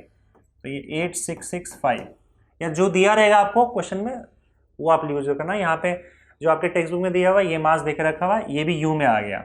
मास ऑफ न्यूक्लियस देखो, मास सब U में होना चाहिए, 244.06428 U में आ गया। फिर लास्ट में मैंने आपसे कहा था क्या करना है, 931.5 मल्टीप्लाई करके एनर्जी आपका MeV में आ जाएगा। तो चलो अब करना पड़ेगा बस इसको कैलकुलेट, यही आप हमारे दिमाग पर जोर डालता है कैलकुलेशन। तो 95 मल्टीप्लाइड बाय 1.00785, तो ये हो जाएगा आपका 95.743375 प्लस 149 मल्टीप्लाइड बाय 1.00865, ये आपको दे देगा 150.291085 माइनस आपका ये हो जाएगा 244.06428। अच्छा तो माइनस करना है ना, क्या कर रहा हूँ मैं, माइनस 244.06428 और ये आपका 931.5 MeV का आ जाएगा। चलो अब देखते हैं 95.743375 प्लस 150.2910 अब यहाँ पे वीडियो में टाइम पास करने की जरूरत नहीं है, आप कैलकुलेशन आगे का वीडियो फॉरवर्ड करके भी देख सकते हो, लेकिन मैं अब यहाँ पे पूरा कैलकुलेशन कर रहा हूँ इसलिए टाइम ले रहा हूँ। -244 पॉइंट, ताकि मैं मेक श्योर होना चाहता हूँ कि सब सही जा रहा है। 06428, तो ये हो जाएगा आपका 1.97018 मल्टीप्लाइड बाय 931.5, तो ये हो गया आपका 1835.22 मेगा इलेक्ट्रॉन वोल्ट। ये तो बाइंडिंग एनर्जी हो गया। हमको चाहिए क्या था? बाइंडिंग एनर्जी पर न्यूक्लियॉन। तो बाइंडिंग एनर्जी पर न्यूक्लियॉन का मतलब बाइंडिंग एनर्जी अपॉन ए, और बाइंडिंग एनर्जी हमको आया है 1835.22। इसको 244 से डिवाइड करो क्योंकि इसका एटॉमिक मास नंबर 244 है। तो 1835.22 डिवाइडेड बाय 144 ना, 244, that will give you 7.52 mega electron volt. ये आ गया आपका पर न्यूक्लियॉन का बाइंडिंग एनर्जी। ठीक है, इसी तरीके से सॉल्व करना है। अब देखो बच्चों, आगे का कैलकुलेशन में सब कुछ नहीं करूंगा, जहां कहीं मैं स्किप कर रहा हूं आप अपने हिसाब से कैलकुलेशन कर लेना, मैं बस आपको बता दूंगा कि किस तरह से सॉल्व करना है। अब जैसे ये क्वेश्चन देख लो, इसमें मैं सिर्फ एक क्वेश्चन सॉल्व करूंगा। 3 रिएक्शंस देके रखा हुआ है, पहला, दूसरा और तीसरा। इसमें से मैं दूसरा वाला सॉल्व कर रहा हूं, बाकी पहला वाला और तीसरा वाला आप सॉल्व कर लेना। ठीक है, तो यहाँ पे देखो करना क्या है कि आपको सबका मास यू में देके रखा हुआ है, सबका मास देके रखा हुआ है रिएक्शन में। इस रिएक्शन में ये आपका रिएक्टेंट है और ये प्रोडक्ट्स है। ठीक है, और प्रोडक्ट में मैं बस ये लिख दूं कि आपका जो पॉजिट्रॉन है इसका मास नहीं दिया हुआ है, और यहाँ पे न्यूट्रॉन का या किसी का मास नहीं दिया रहेगा, न्यूट्रॉन का मास नहीं दिया हुआ है। तो वो तो हम जानते हैं, यहाँ पे न्यूट्रॉन का मास हमने यूज करके रखा हुआ है। न्यूट्रॉन का मास कितना था? 1.008665, और पॉजिट्रॉन और इलेक्ट्रॉन का जो मास होता है वो सेम होता है। इलेक्ट्रॉन और पॉजिट्रॉन दोनों का मास 9.1 × 10⁻31 kg होता है। ठीक है, तो ये सारे मासेस की बात है। अब क्वेश्चन क्या पूछा है? Calculate the energy release in the following reactions given the masses. सबका मास देके रखा हुआ है, 3 रिएक्शन दिया हुआ है, इस रिएक्शन में कितना एनर्जी रिलीज होता है। तो जब एनर्जी रिलीज करने की बात हो तो आपको करना क्या है? प्रोडक्ट का मास लो, उसमें से सारे रिएक्टेंट के मास माइनस कर दो, मतलब क्यू वैल्यू निकालना है हमको। तो क्यू वैल्यू का फॉर्मूला क्या था? क्यू इज इक्वल टू कितना एनर्जी रिलीज हुआ, प्रोडक्ट का मास लो, उसमें से रिएक्टेंट का मास माइनस कर, प्रोडक्ट का मास लेके उसमें, सॉरी क्या बोल रहा हूँ मैं, सॉरी, ये रिएक्टेंट है, रिएक्टेंट का मास लो, इसमें से ये सारे प्रोडक्ट का मास माइनस कर दो, और उसके बाद फिर क्या करना है? इंटू C² करना है। मतलब आप सिंपल सी बात है, यहाँ पे आप देख सकते हो कि ये रिएक्टेंट है, तो मास ऑफ यूरेनियम एटम, उसमें से सारे के सारे प्रोडक्ट का मास माइनस कर दो, बेरियम का मास माइनस कर दो, माइनस क्रिप्टॉन का मास माइनस कर दो, माइनस न्यूट्रॉन 2 निकला है तो 2 बार न्यूट्रॉन का मास माइनस करो। ठीक है, ये जो भी मास का डिफरेंस आया है उसको C² से मल्टीप्लाई कर दो तो हमें क्यू वैल्यू मिल जाएगा। पर फिर वही बात, क्योंकि सारे के सारे वैल्यूज यू में दिए हुए हैं, यू में सारे वैल्यूज सब्सटीट्यूट करो, C² को हटा के 931.5 मल्टीप्लाई कर दो तो MeV में कन्वर्ट हो जाएगा, और आंसर आपको MeV में ही लाना है। तो मैं बीच वाला कैलकुलेट कर ले रहा हूँ। यूरेनियम का मास देखो कितना देके रखा हुआ है, यूरेनियम कहाँ गया? ये रहा, यूरेनियम में दिया हुआ है 236.0456, ये हो गया यूरेनियम का। उसमें से देखो जो भी प्रोडक्ट है, जैसे ये वाला किया होता तो रेडियम का मास में से इन दोनों का मास माइनस करना है, कार्बन के मास में से इन तीनों का मास माइनस करना है। पर ये देखो न्यूट्रिनो का मास उन्होंने नेग्लिजिबल किया हुआ है, तो न्यूट्रिनो का मास 0 लेके चलना है, तो इसमें से इन दोनों का मास मेजर करना है। ऐसे तीनों करना है, मैं एक करके दिखा दे रहा हूँ। बेरियम का मास किधर गया? बेरियम क्रिप्टॉन है ना, तो किधर गया है? हाँ, बेरियम का मास कितना है? और 1, और जितना है उतना माइनस करना है। तो यहाँ पे एक ही है बेरियम, एक ही क्रिप्टॉन है, 2 है, तो इसलिए मैंने 2 डाल दिया यहाँ पे। बेरियम का मास देख रहे हो 139.9106, 139.9106। फिर उसके बाद क्रिप्टॉन का मास, क्रिप्टॉन का मास क्या है, ये रहा 93.9341 माइनस 2 टाइम्स न्यूट्रॉन का मास जो होता है वो यहाँ पे देखो क्या है 1.008665 1.008665 यही होता है ना 1.008665 या ओके। चलिए तो अब यहाँ पे देखो आपको माइनस करना, तो पहले मैं इसी को लिख लेता हूँ यहाँ पे 1.008665 को अगर मैं 2 से मल्टीप्लाई करता हूँ तो 2.01 ये मुझे मिल जाएगा 2.01733। अच्छा इंटू सी स्क्वायर, तो इंटू आपको क्या करना है बताओ, सी स्क्वायर रहेगा तो सी स्क्वायर को हटा के 931.5 और एम भी कर दो बस यू में वैल्यूज डाल के, तो ये आपका वैल्यू आ जाएगा आपका 236.0456 माइनस 139.9106 माइनस 93.9341 और माइनस 2.01733। तो ये आपका आ गया 0.18357 और उसके बाद 931.5 मल्टीप्लाई करोगे, एक सेकंड गड़बड़ कर दिया मैंने, ओके इसके बाद 931.5 मल्टीप्लाई करोगे तो 170.99 आ रहा है यहाँ पे, दिस इज 170.99 MeV, इतना एनर्जी रिलीज हो गया।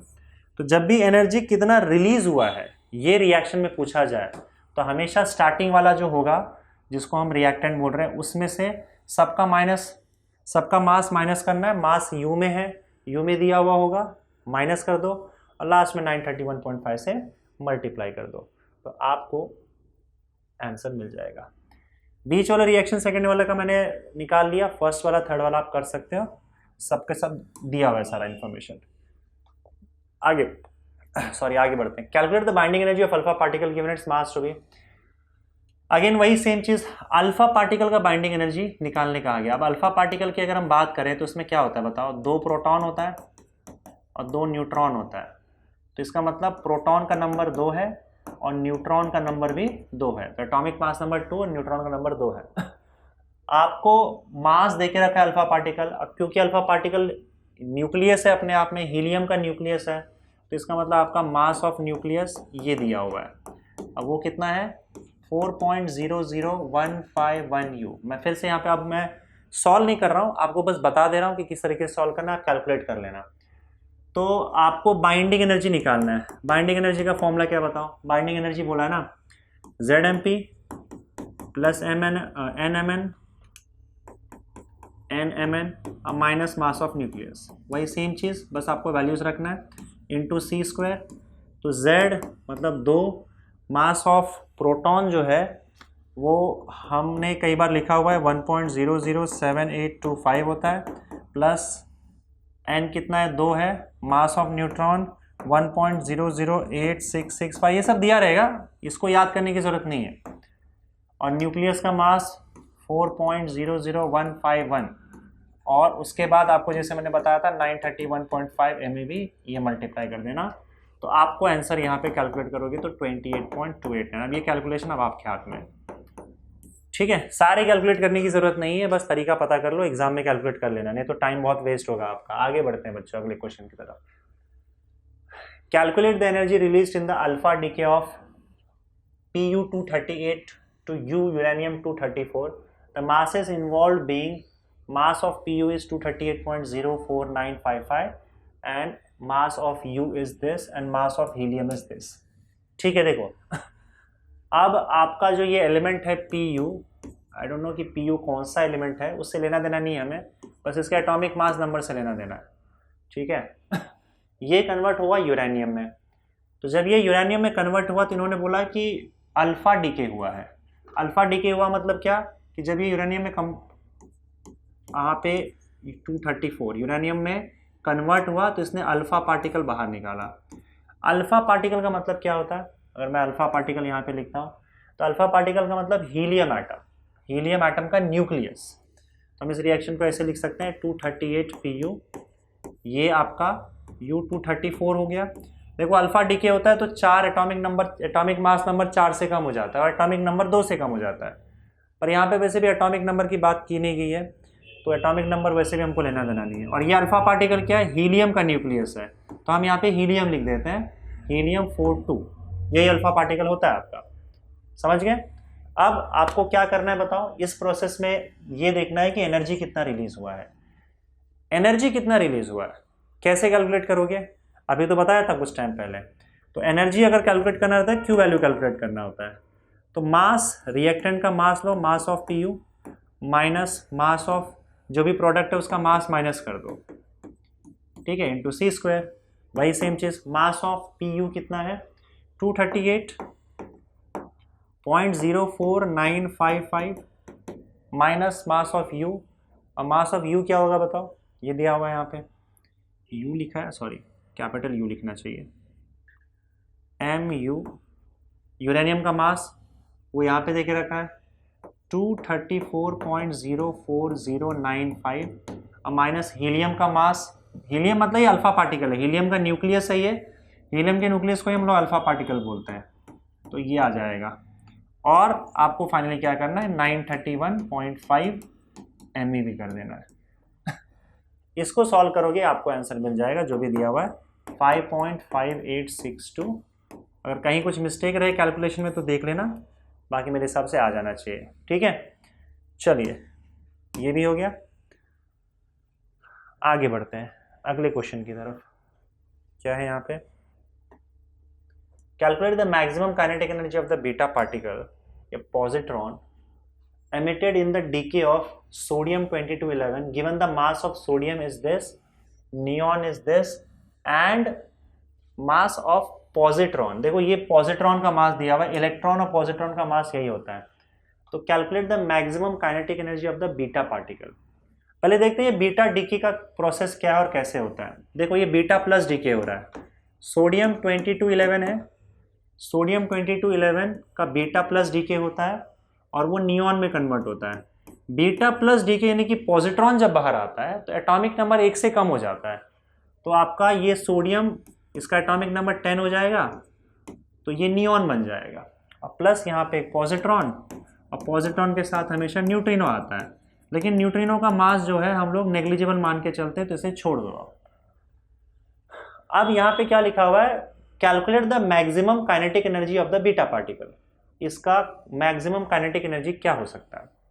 होता क्या है बच्चों कि जब भी आपका इस तरह का रिएक्शन होता है, अल्फा डीके बीटा डीके कुछ रिएक्शन होता है, तो आपका सिस्टम का मास थोड़ा कम हो जाता है, और वो जितना भी मास कम होता है जिसको हम क्यू वैल्यू बोलते हैं, वो एनर्जी में कन्वर्ट हो जाता है। तो कितना मास एनर्जी में कन्वर्ट हुआ वो हम क्यू वैल्यू से निकाल सकते हैं। मान लो क्यू वैल्यू कैलकुलेट कर लिया, इतना आपका मास जो है वो एनर्जी में कन्वर्ट हो गया। अब ये एनर्जी जाता कहाँ है, मैंने बताया था ये एनर्जी जाता है आपके प्रोडक्ट के काइनेटिक एनर्जी में। तो प्रोडक्ट में एक तो नियॉन है और दूसरा आपका पॉजिट्रॉन है, इन दोनों के काइनेटिक एनर्जी में चला जाएगा। पूछा ये गया है कि मैक्सिमम काइनेटिक एनर्जी आपका पॉजिट्रॉन का क्या हो सकता है। तो हम ये मान सकते हैं कि जो भी एनर्जी आपका आया है, क्यू वैल्यू आया है, वो सारा का सारा पॉजिट्रॉन के पास चला जाए, नियॉन के पास कुछ भी ना जाए। तो जो सारा का सारा एनर्जी पॉजिट्रॉन के पास जाएगा वो उसका मैक्सिमम काइनेटिक एनर्जी हो जाएगा। तो हम क्यू वैल्यू कैलकुलेट करेंगे, वही वैल्यू आपका मैक्सिमम वैल्यू होगा पॉजिट्रॉन का, क्योंकि हम मानेंगे कि जो भी वैल्यू आया क्यू वैल्यू वो काइनेटिक एनर्जी के फॉर्म में जाता है प्रोडक्ट के। तो प्रोडक्ट के काइनेटिक एनर्जी के फॉर्म में जाएगा, इसका मतलब क्या, आपका दोनों इन दोनों में बढ़ जाएगा। पर हम ये मान के चल रहे हैं कि भाई इसको कुछ नहीं मिलेगा। मैक्सिमम की बात की तो मैक्सिमम क्या हो सकता है, मैक्सिमम सारा का सारा एनर्जी पॉजिट्रॉन के पास चला जाए। तो हम क्या करेंगे, क्यू वैल्यू निकालेंगे, वही हमारा आंसर होगा। क्यू वैल्यू क्या होगा बताओ, सोडियम का मास माइनस नियॉन का मास, ऐसे निकालते हैं ना, अब मास ऑफ पॉजिट्रॉन, इसमें से इन दोनों का मास माइनस कर देना है, इंटू सी स्क्वायर। नाउ सोडियम का मास कितना होगा, सोडियम का मास यहाँ पे देखे रखा हुआ है 21.994437, 994437 माइनस नियॉन का मास 21.991385, 994437 माइनस 21.991385 और मास ऑफ पॉजिट्रॉन 0.00055, 0.00055 0.055 और इसी को क्या करना है आपको 931.5, तो ये MeV में कन्वर्ट हो जाएगा। अब इसको कैलकुलेट करके देख लेते हैं, एक तो चलो मैं कैलकुलेशन कर ही दूंगा, यही आपका आंसर होना चाहिए। तो 21.994437 माइनस 21.991385 माइनस 0.00055 इतना आ गया, मल्टीप्लाइड बाय 931.5, तो 2.33 मेरा आंसर आया यहाँ पे, 3306 जो भी है, तो 2.3306 MeV बस। तो ये मैक्सिमम वैल्यू क्या हो सकता है, काइनेटिक एनर्जी में जा सकता है पॉजिट्रॉन के यानी कि बीटा पार्टिकल के, समझे। अब जनरली सारा का सारा एनर्जी नहीं जाता है, इसमें से कुछ एनर्जी नियॉन में जाएगा, कुछ एनर्जी पॉजिट्रॉन में जाएगा और हल्का फुल्का एनर्जी न्यूट्रिनो में भी जाएगा। पर अगर मान ले हमको पूछा क्या गया है कि मैक्सिमम कितना एनर्जी इसको मिल सकता है, तो मैक्सिमम यही एनर्जी है जो इसको अगर सारा का सारा ही मिल जाए तो इतना ही मैक्सिमम एनर्जी मिल पाएगा। मान लेंगे कि बाकी लोगों को एनर्जी 0 मिला हुआ है, ठीक है। चल आगे बढ़ते हैं। Calculate the energy release in the nuclear reaction. अब देखो ये सब क्वेश्चन मैं करवा चुका हूँ बच्चों, तो अब मैं फटाफट कर देता हूँ इसको और कैलकुलेशन आप देख लेना। एनर्जी रिलीज लिखा हुआ है in the nuclear reaction given mass of lithium atom and of helium atom to be this and this. तो आपका रिएक्शन क्या है, लिथियम 73 प्लस पी क्या है, प्रोटॉन है, पी क्या है भाई, helium atom to be, P क्या दिया हुआ है, लिथियम में से 2 अल्फा पार्टिकल बनाना है, तो अगर आप एक प्रोटॉन दोगे तो वो 8 4 हो जाएगा, हाँ बराबर, ये प्रोटॉन ही है प्रोटॉन, और ये बन जाएगा 2 अल्फा पार्टिकल, ठीक है। तो अब आपको करना क्या है, energy release in the process, तो रिएक्टेंट में से प्रोडक्ट का माइनस करना है और उसके बाद फिर सी स्क्वायर से मल्टीप्लाई करना है। तो क्यू वैल्यू निकालना है, क्यू वैल्यू कैसे निकालोगे, रिएक्टेंट का मास मतलब मास of lithium plus mass of proton. देखो रिएक्टेंट इस बार 2 है, इससे पहले एक ही रिएक्टेंट होता था, 2 प्रोडक्ट होते थे या 3 प्रोडक्ट होते थे, इस बार 2 रिएक्टेंट है, एक ही प्रोडक्ट है। तो रिएक्टेंट में से प्रोडक्ट का मान माइनस करना है आपका मास, तो इन दोनों का टोटल मास ले लिया, माइनस 2 बार अल्फा पार्टिकल है तो 2 टाइम्स अल्फा पार्टिकल का मास, ये हो गया, सी स्क्वायर से मल्टीप्लाई करते हैं। ना मास ऑफ लिथियम दे के रखा है क्या, given the mass of lithium atom and of helium atom. अब इनको न्यूक्लियस देना चाहिए था, लेकिन ठीक है, अब इन्होंने अगर मान लो एटम ही दिया हुआ तो हम एटम ही यूज कर लेते हैं। कितना है भाई इसका 7.01, लिथियम का 7.016 यू जाने दो। और प्रोटॉन का मास तो हम कई बार यूज कर चुके हैं, it is 1.007825 minus 2 times alpha particle का मास दे 4.0026 और इंटू 931.5 MeV में कन्वर्ट हो गया, इतना एनर्जी रिलीज हुआ है। करो अब कैलकुलेट, तो कैलकुलेशन में आपका, ठीक है देख लेते हैं, पहले तो इसी को मैं मल्टीप्लाई करता हूँ, 4 मल्टीप्लाइड बाय 2 मल्टीप्लाइड बाय 4.0026, ये हो जाएगा आपका 8.0052, 7.016 माई प्लस 1.007825 माइनस 8.0052 मल्टीप्लाइड बाय 931.5, 17.35 आ रहा है यहाँ पे, 17.35 MeV, ये आ गया आपका Q वैल्यू, ठीक है। थोड़ा सा यहाँ पे डिफरेंस लग रहा है, तो अब ये डिफरेंस क्यों आ रहा है देखना पड़ेगा, बट ठीक है चलेगा, इतना डिफरेंस का कोई प्रॉब्लम नहीं है। शायद लॉग से अगर ये सॉल्व करो तो हो सकता है आपका आंसर अलग आए, थोड़ा सा डिफरेंस आ जाए, बाकी तो ठीक है, उसके क्लोज ही है ना आंसर, कोई प्रॉब्लम नहीं है। नेक्स्ट क्वेश्चन देखो, ये अब रेडियो एक्टिविटी का क्वेश्चन चालू हो गया, ठीक है। The activity of a radio active sample decrease from 350 to 175 पर सेकेंड इन 1 आवर। मतलब आपका इनिशियल एक्टिविटी A1 जो था, या फिर आप A0 ले लो, इनिशियल एक्टिविटी A0 जो है वो 350 पर सेकेंड है, और आपका जो फाइनल एक्टिविटी है वो 175 है पर सेकेंड, ठीक है। और टाइम कितना लगा इसको यहाँ तक पहुँचने में, 1 आवर। 1 आवर का मतलब होता है 3600 सेकेंड्स। ये सेकेंड में दिया हुआ है तो ये भी हमने सेकेंड में दे दिया। Determine the half life. Half life का वैल्यू चाहिए हमको। अब देखो हाफ लाइफ का अगर आपको वैल्यू चाहिए तो आपको लैम्डा का वैल्यू चाहिए होता है। लैम्डा का वैल्यू आपको एक्टिविटी के इक्वेशन से मिल जाएगा। एक्टिविटी का इक्वेशन होता है A is equal to A nought e raise to minus lambda T. तो ए का वैल्यू क्या है आपका 175, ए नॉट का वैल्यू कितना होगा 350 होगा। That is equal to, sorry A naught यहाँ आ जाएगा, ए नॉट, अरे यार क्या कर रहा हूँ, ए नॉट का value 350, e raise to minus lambda और टी का वैल्यू यहाँ पे 3600 होगा, 3600, ठीक है। तो 175 अपॉन 350, 175 अपॉन 350, या फिर एक काम करो चलेगा, देखते हैं, 175 upon 350 will be equal to e raise to minus 3600 lambda. Now 175 upon 350 करोगे तो 25 से डिविजिबल है, तो 175 डिवाइडेड बाय 25 विल बी 7, तो 25 7s और 350, एक सेकेंड, 350 डिवाइडेड बाय 25 40, 7 इंटू 14, मतलब 14 इंटू 25 करोगे तो 350 आ जाएगा। Let me just confirm it, या 14 इंटू 25 आपको 350 आ जाएगा।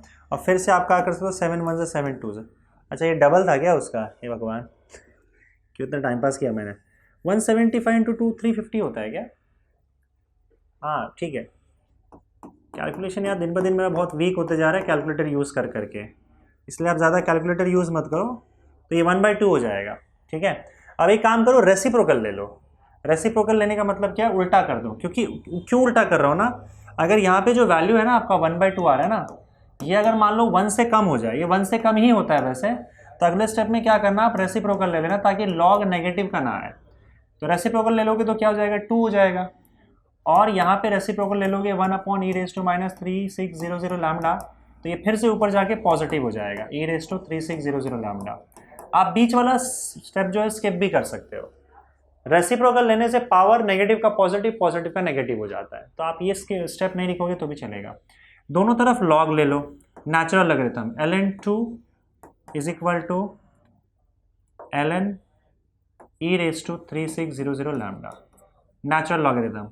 लॉग की प्रॉपर्टी ये है कि जो पावर है वो आके मल्टीप्लाई हो जाता है, तो ln2 इज इक्वल टू क्या हो जाएगा यहाँ पे 3600 लैम्डा ln ई। लॉग ई का वैल्यू 1 होता है, ये याद रखना, लॉग ई का वैल्यू 1 होता है। तो ये तो हट गया, यहाँ से आपको लैम्डा का वैल्यू मिल जाएगा ln2 अपॉन 3600, ठीक है, ln2 अपॉन 3600। अब आपको जब लैम्डा का वैल्यू मिल गया है तो अब यहाँ पे आपको टी हाफ का वैल्यू निकाल सकते हो। T half is equal to, अच्छा इसका पर सेकेंड होता है, लैम्डा का वैल्यू भी जो होता है आपका पर सेकेंड होता है, हाँ पर सेकेंड होता है, राइट, इसका जो यूनिट होता है वो पर सेकेंड होता है। तो लैम्डा मिल गया। अब टी हाफ का वैल्यू क्या होता है बताओ, टी हाफ का वैल्यू होता है ln2 अपॉन लैम्डा, ठीक है। तो आपका ln2 अपॉन लैम्डा, लैम्डा का वैल्यू यहाँ से डाल दो, तो ln2 अपॉन लैम्डा, लैम्डा ऊपर चला जाएगा, ln2 कैंसिल आउट हो जाएगा, तो टी हाफ आपका लैम्डा के इक्वल हो जाएगा। एक सेकेंड, क्या कर दिया मैंने, क्या कर रहा हूँ यार मैं, सॉरी, लैम्डा का वैल्यू क्या है ln2 अपॉन 3600, तो 3600 ऊपर चला जाएगा, और 3600 ऊपर जाने के बाद क्या होगा, 3600 सेकेंड्स हो जाएगा, यही आपका टी हाफ का वैल्यू है 3600 सेकेंड्स। इसी को इन लोगों ने 3.6 इंटू 10⁻³ लिख दिया है, एक ही बात है, 3600 सेकेंड्स। चलिए आगे बढ़े, next question. The half life of a nucleus species is 3.2 days. अब इसका हाफ लाइफ दे के रखा हुआ है, मतलब टी हाफ दिया हुआ है, और वो आपको दे के रखा हुआ है 3.2 डेज। चलो 3.2 days, calculate its decay constant and average life. अब देखो डीके कांस्टेंट इन्होंने सेकेंड्स में कैलकुलेट करके दिया हुआ है, बुक में भी ये सॉल्ड एग्जाम्पल का क्वेश्चन है, तो सेकेंड्स में कैलकुलेट किया है, तो इसका मतलब आपको इसको कन्वर्ट करना होगा। कन्वर्ट कैसे करोगे, तो देखो अब यहाँ पे एक बात याद रखना कि आपका जो कन्वर्जन फैक्टर होता है, एक दिन में कितने सेकेंड्स होते हैं वो बताओ। ना सी एक दिन में मुझे एक बात बताओ पहले कि कितने घंटे होते हैं? 24 घंटे होते हैं। 24 घंटे में कितने सेकेंड्स होते हैं? एक सेकेंड में 3600 सेकेंड होता है। सॉरी, क्या बोल रहा हूँ मैं, हे भगवान एक घंटे में 3600 सेकेंड्स होता है ना? तो मुझे एक बात बताओ कि अगर मैं पूरे एक दिन की बात करूँ, 24 आवर्स की बात करूँ, तो इसे 24 मल्टीप्लाई कर दो, तो आपको 3600 मल्टीप्लाई कर देना है, तो आपका ये सेकेंड्स में कन्वर्ट हो गया। अब देखो ये दोनों को जब मल्टीप्लाई करोगे ना, 3600 मल्टीप्लाइड बाई 24, तो नंबर आता है 86400। अगर आपको ये याद है 86400, तो ये एक दिन के सेकेंड्स है। एक दिन में 86400 सेकेंड्स होते हैं। नहीं याद है तो पहले 24 से मल्टीप्लाई करके आर में कन्वर्ट करो और फिर 3600 से सेकेंड्स में कन्वर्ट कर दो, तो ये आपका टी हाफ का वैल्यू सेकेंड्स में आ जाएगा। तो लेट्स सी कि आपका ये 86400 मल्टीप्लाइड बाय आपका 3.2 विल गिव यू 276480। 276480 सेकेंड्स, ये आपका हाफ हो गया, टी हाफ हो गया। ठीक है, और यहाँ पे और क्या बोला गया है? कैलकुलेट डी के कॉन्स्टेंट और एवरेज लाइफ। तो डी के कॉन्स्टेंट मतलब लैम्डा कैलकुलेट करना है और आपका एवरेज लाइफ टाउ कैलकुलेट करना है। ना सी यहाँ पे एक और क्वेश्चन इसके अंदर था, लेकिन उस टाइप का क्वेश्चन हम सॉल्व करेंगे, वो बड़ा कॉम्प्लिकेटेड था और लेटर्स में दिया हुआ था, तो मैंने वो पार्ट, जो थर्ड पार्ट था इसका, वो मैंने स्किप कर दिया है। सॉल्व एग्जाम्पल का क्वेश्चन है, उसमें एटॉमिक मास देके नहीं रखा हुआ था, फिर भी वाई एज्यूम करके सॉल्व किया हुआ था, तो उसमें थोड़ा कन्फ्यूजन होगा, इसलिए मैंने उस पार्ट को जाने दिया। तो यहाँ पे देखो टी हाफ अगर दिया है, लैम्डा टाउ बड़े आसानी से मिल जाएगा। आपको फॉर्मूला यूज़ करना है। टी हाफ का फॉर्मूला होता है ln2 अपॉन लैम्डा। ln2 का वैल्यू होता है 0.693 अपॉन लैम्डा। तो 0.693 डिवाइडेड बाय लैम्डा का वैल्यू, एक सेकेंड यार, एक सेकेंड, लैम्डा पूछा गया है ना, तो एक काम करो, लैम्डा इधर डाल दो। T half is equal to ln2 by lambda, इसका मतलब lambda is equal to ln2 upon T half. ln2 का वैल्यू कितना हो जाएगा? 0.693 और टी हाफ का वैल्यू 276,480। तो ये आपका लैम्डा का वैल्यू हो जाएगा। तो अगर आप इसे कैलकुलेट करते हो तो मिलेगा आपको 0.693 डिवाइडेड बाय 276,480, 2.5 इंटू 10⁻⁻⁶, तो 2.5 इंटू 10⁻⁻⁶ सेकेंड इनवर्स, ये आपका लैम्डा आ गया। दैट इज, इसको डी के कॉन्स्टेंट बोलते हैं, तो आपको ये वैल्यू मिल गया। उसके बाद आपको एवरेज लाइफ निकालना है। एवरेज लाइफ, एवरेज लाइफ होता है 1 by lambda, simply 1 by lambda. 2.5 into 10⁻⁻⁶, तो 1 अपॉन 2.5 अगर आप कैलकुलेट करते हो तो 1 divided by 2.5 will give you 0.4 0.4 into 10⁻⁶, और सिंपली 4 इंटू 10⁻⁶ सेकेंड्स। अब ये सेकेंड्स में है, अगर आपको कुछ बोला नहीं गया है तो आप सेकेंड्स में आंसर छोड़ सकते हो एवरेज लाइफ टाइम का।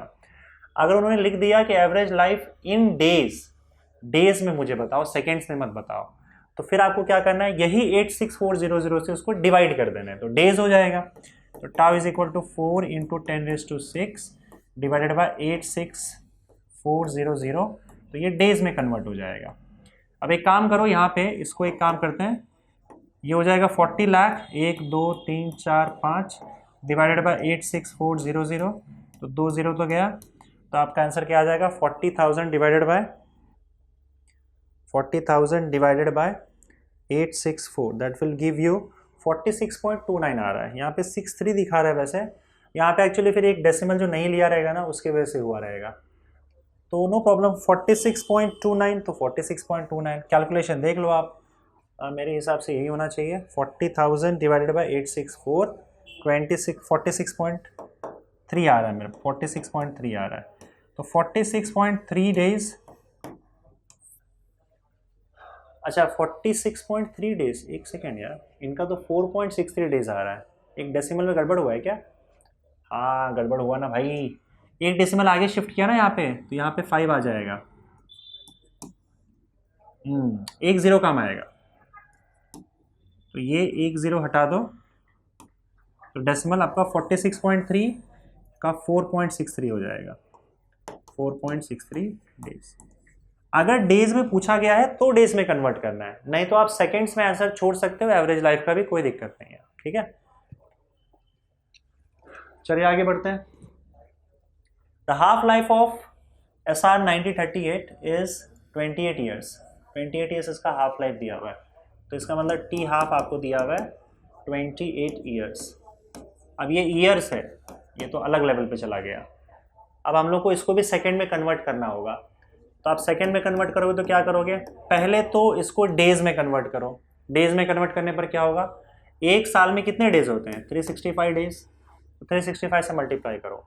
अब उसके बाद सेकेंड्स के लिए एक दिन में कितने सेकेंड्स होते हैं, तो अभी देखा था हम लोगों ने 86400, तो ये पूरा सेकेंड्स में कन्वर्ट हो गया। समझ गए कि नहीं, पहले ईयर को डेज में कन्वर्ट किया तो ये डेज हो गया, डेज को सेकेंड में कन्वर्ट करने के लिए नंबर मल्टीप्लाई कर दिया, तो आपका टी हाफ का वैल्यू आपको सेकेंड से मिल जाएगा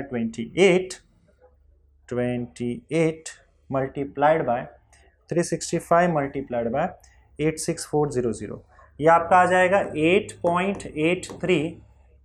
मैं डेसिमल शिफ्ट कर रहा हूँ, 1 2 3 4 5 6 7 8 इंटू 10⁸ सेकेंड्स, 1 2 3 4 5 6 7 8, हाँ इतना आपका टी हाफ का वैल्यू आ गया। और क्या चाहिए भाई, determine the disintegration rate. Disintegration rate मतलब डीके कांस्टेंट, नहीं सॉरी, रेट पूछा है ना। डिसइंटीग्रेशन रेट का मतलब होता है एक्टिविटी, रेट मतलब एक्टिविटी, तो हमें एक्टिविटी A0 पूछा गया है, और यहाँ पे वैल्यू, यहाँ पे क्या दे रखा है 5 मिलीग्राम सैंपल।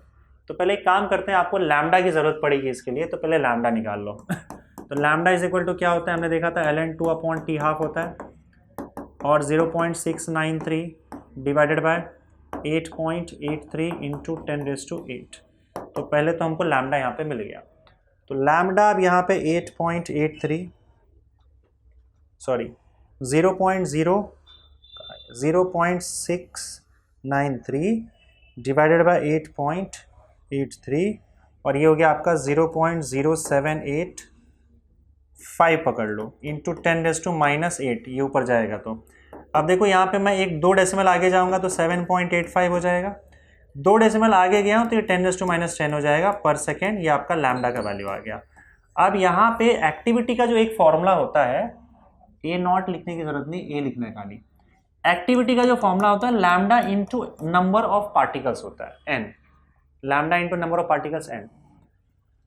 लैम्डा मिल गया, नंबर ऑफ पार्टिकल्स क्या होगा, नंबर ऑफ पार्टिकल्स के लिए आपको क्या करना पड़ेगा, देखो आपको यहाँ पे क्या देके रखा हुआ है, मास देके रखा हुआ है, मास देके रखा हुआ है, और आपको यहाँ पे एटॉमिक नंबर भी पता है, एटॉमिक मास भी पता है। तो आपको क्या करना है, यहाँ पे फॉर्मूला यूज करना है नंबर ऑफ पार्टिकल्स के लिए, number of particles n is equal to mass in gram. Formula देखना क्या, सॉरी यहाँ से आपको नंबर ऑफ मोल्स मिल जाएगा। पहले तो आप नंबर ऑफ मोल्स निकालो। नंबर ऑफ मोल्स कैसे निकालोगे, मास in gram upon m0। m0 क्या है आपका, या ए लिख दो यहाँ पे, विच इज एटॉमिक मास। अब एटॉमिक मास और एटॉमिक मास नंबर सेम यहाँ पे मान के चल सकते हो तुम, ज़्यादा डिफरेंस नहीं होता है। तो आपको क्या करना है, जो भी आपको मास देकर रखा है वो ग्राम में लो। अब 5 मिलीग्राम दिया है, इसका मतलब ग्राम में कन्वर्ट करोगे तो 10⁻³ हो जाएगा, ग्राम में आ गया। और एटॉमिक मास या एटॉमिक मास नंबर जो दिया रहेगा वही आपका एटॉमिक मास हो जाएगा। डिफरेंस ज़्यादा नहीं होता है, उसी से आप डिवाइड कर दो। ये हो गया आपका नंबर ऑफ मोल्स, ठीक है, this is number of moles. अब नंबर ऑफ पार्टिकल्स कैसे निकालोगे, तो दूसरा फॉर्मूला आता है नंबर ऑफ मोल्स का, number of particles divided by Avogadro's number, this is number of particles, यही हमको चाहिए, और ये आपका एवोगैड्रोस नंबर। तो n इज इक्वल टू क्या हो जाएगा, n इंटू एन है। नंबर ऑफ मोल्स तो हमारा निकल गया, देख रहे हो यहाँ पे 5 into 10⁻³ divided by 90 multiplied by Avogadro's number, पता होगा तुम्हें 6.022 इंटू 10⁻23। नहीं है तो इसे नोट डाउन कर लो। एवोगैड्रोस नंबर जो होता है 6.022 इंटू 10⁻23 होता है। करो चलो मल्टीप्लाई अब, तो ये हो गया आपका 5 मल्टीप्लाइड बाय, तो ये कैलकुलेट करोगे तो आपका आ जाएगा 0.3 3.34 ले लो चलो, इंटू 10⁻20 आ जाएगा, ठीक है, नंबर ऑफ पार्टिकल्स।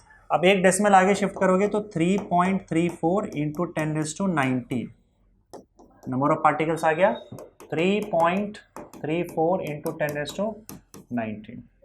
बस ये नंबर ऑफ पार्टिकल्स एक बार मिल जाए, कैसे करोगे बताओ?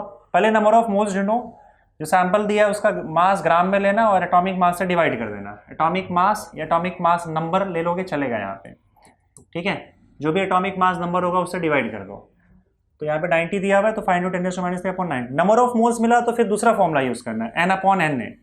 तो यहाँ से आपको n मिल जाएगा, number of moles multiply by, ये है आपका Avogadro's number.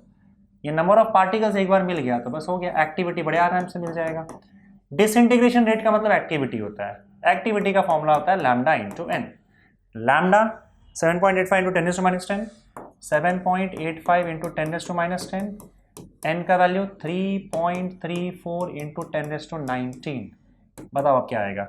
7.85 multiplied by 3.34, 26.22, yes आपका आ जाएगा 26.22 मल्टीप्लाइड बाय 10⁻9 हो जाएगा, ठीक है। तो मेरे हिसाब से वही आंसर आ रहा है। एक डेसिमल पीछे शिफ्ट कर दोगे तो 2.622 इंटू 10⁻10 और पर सेकेंड ही होता है आपका एक्टिविटी। तो एक्टिविटी मतलब डिसइंटीग्रेशन रेट, डिसइंटीग्रेशन रेट मतलब एक्टिविटी, समझ गए।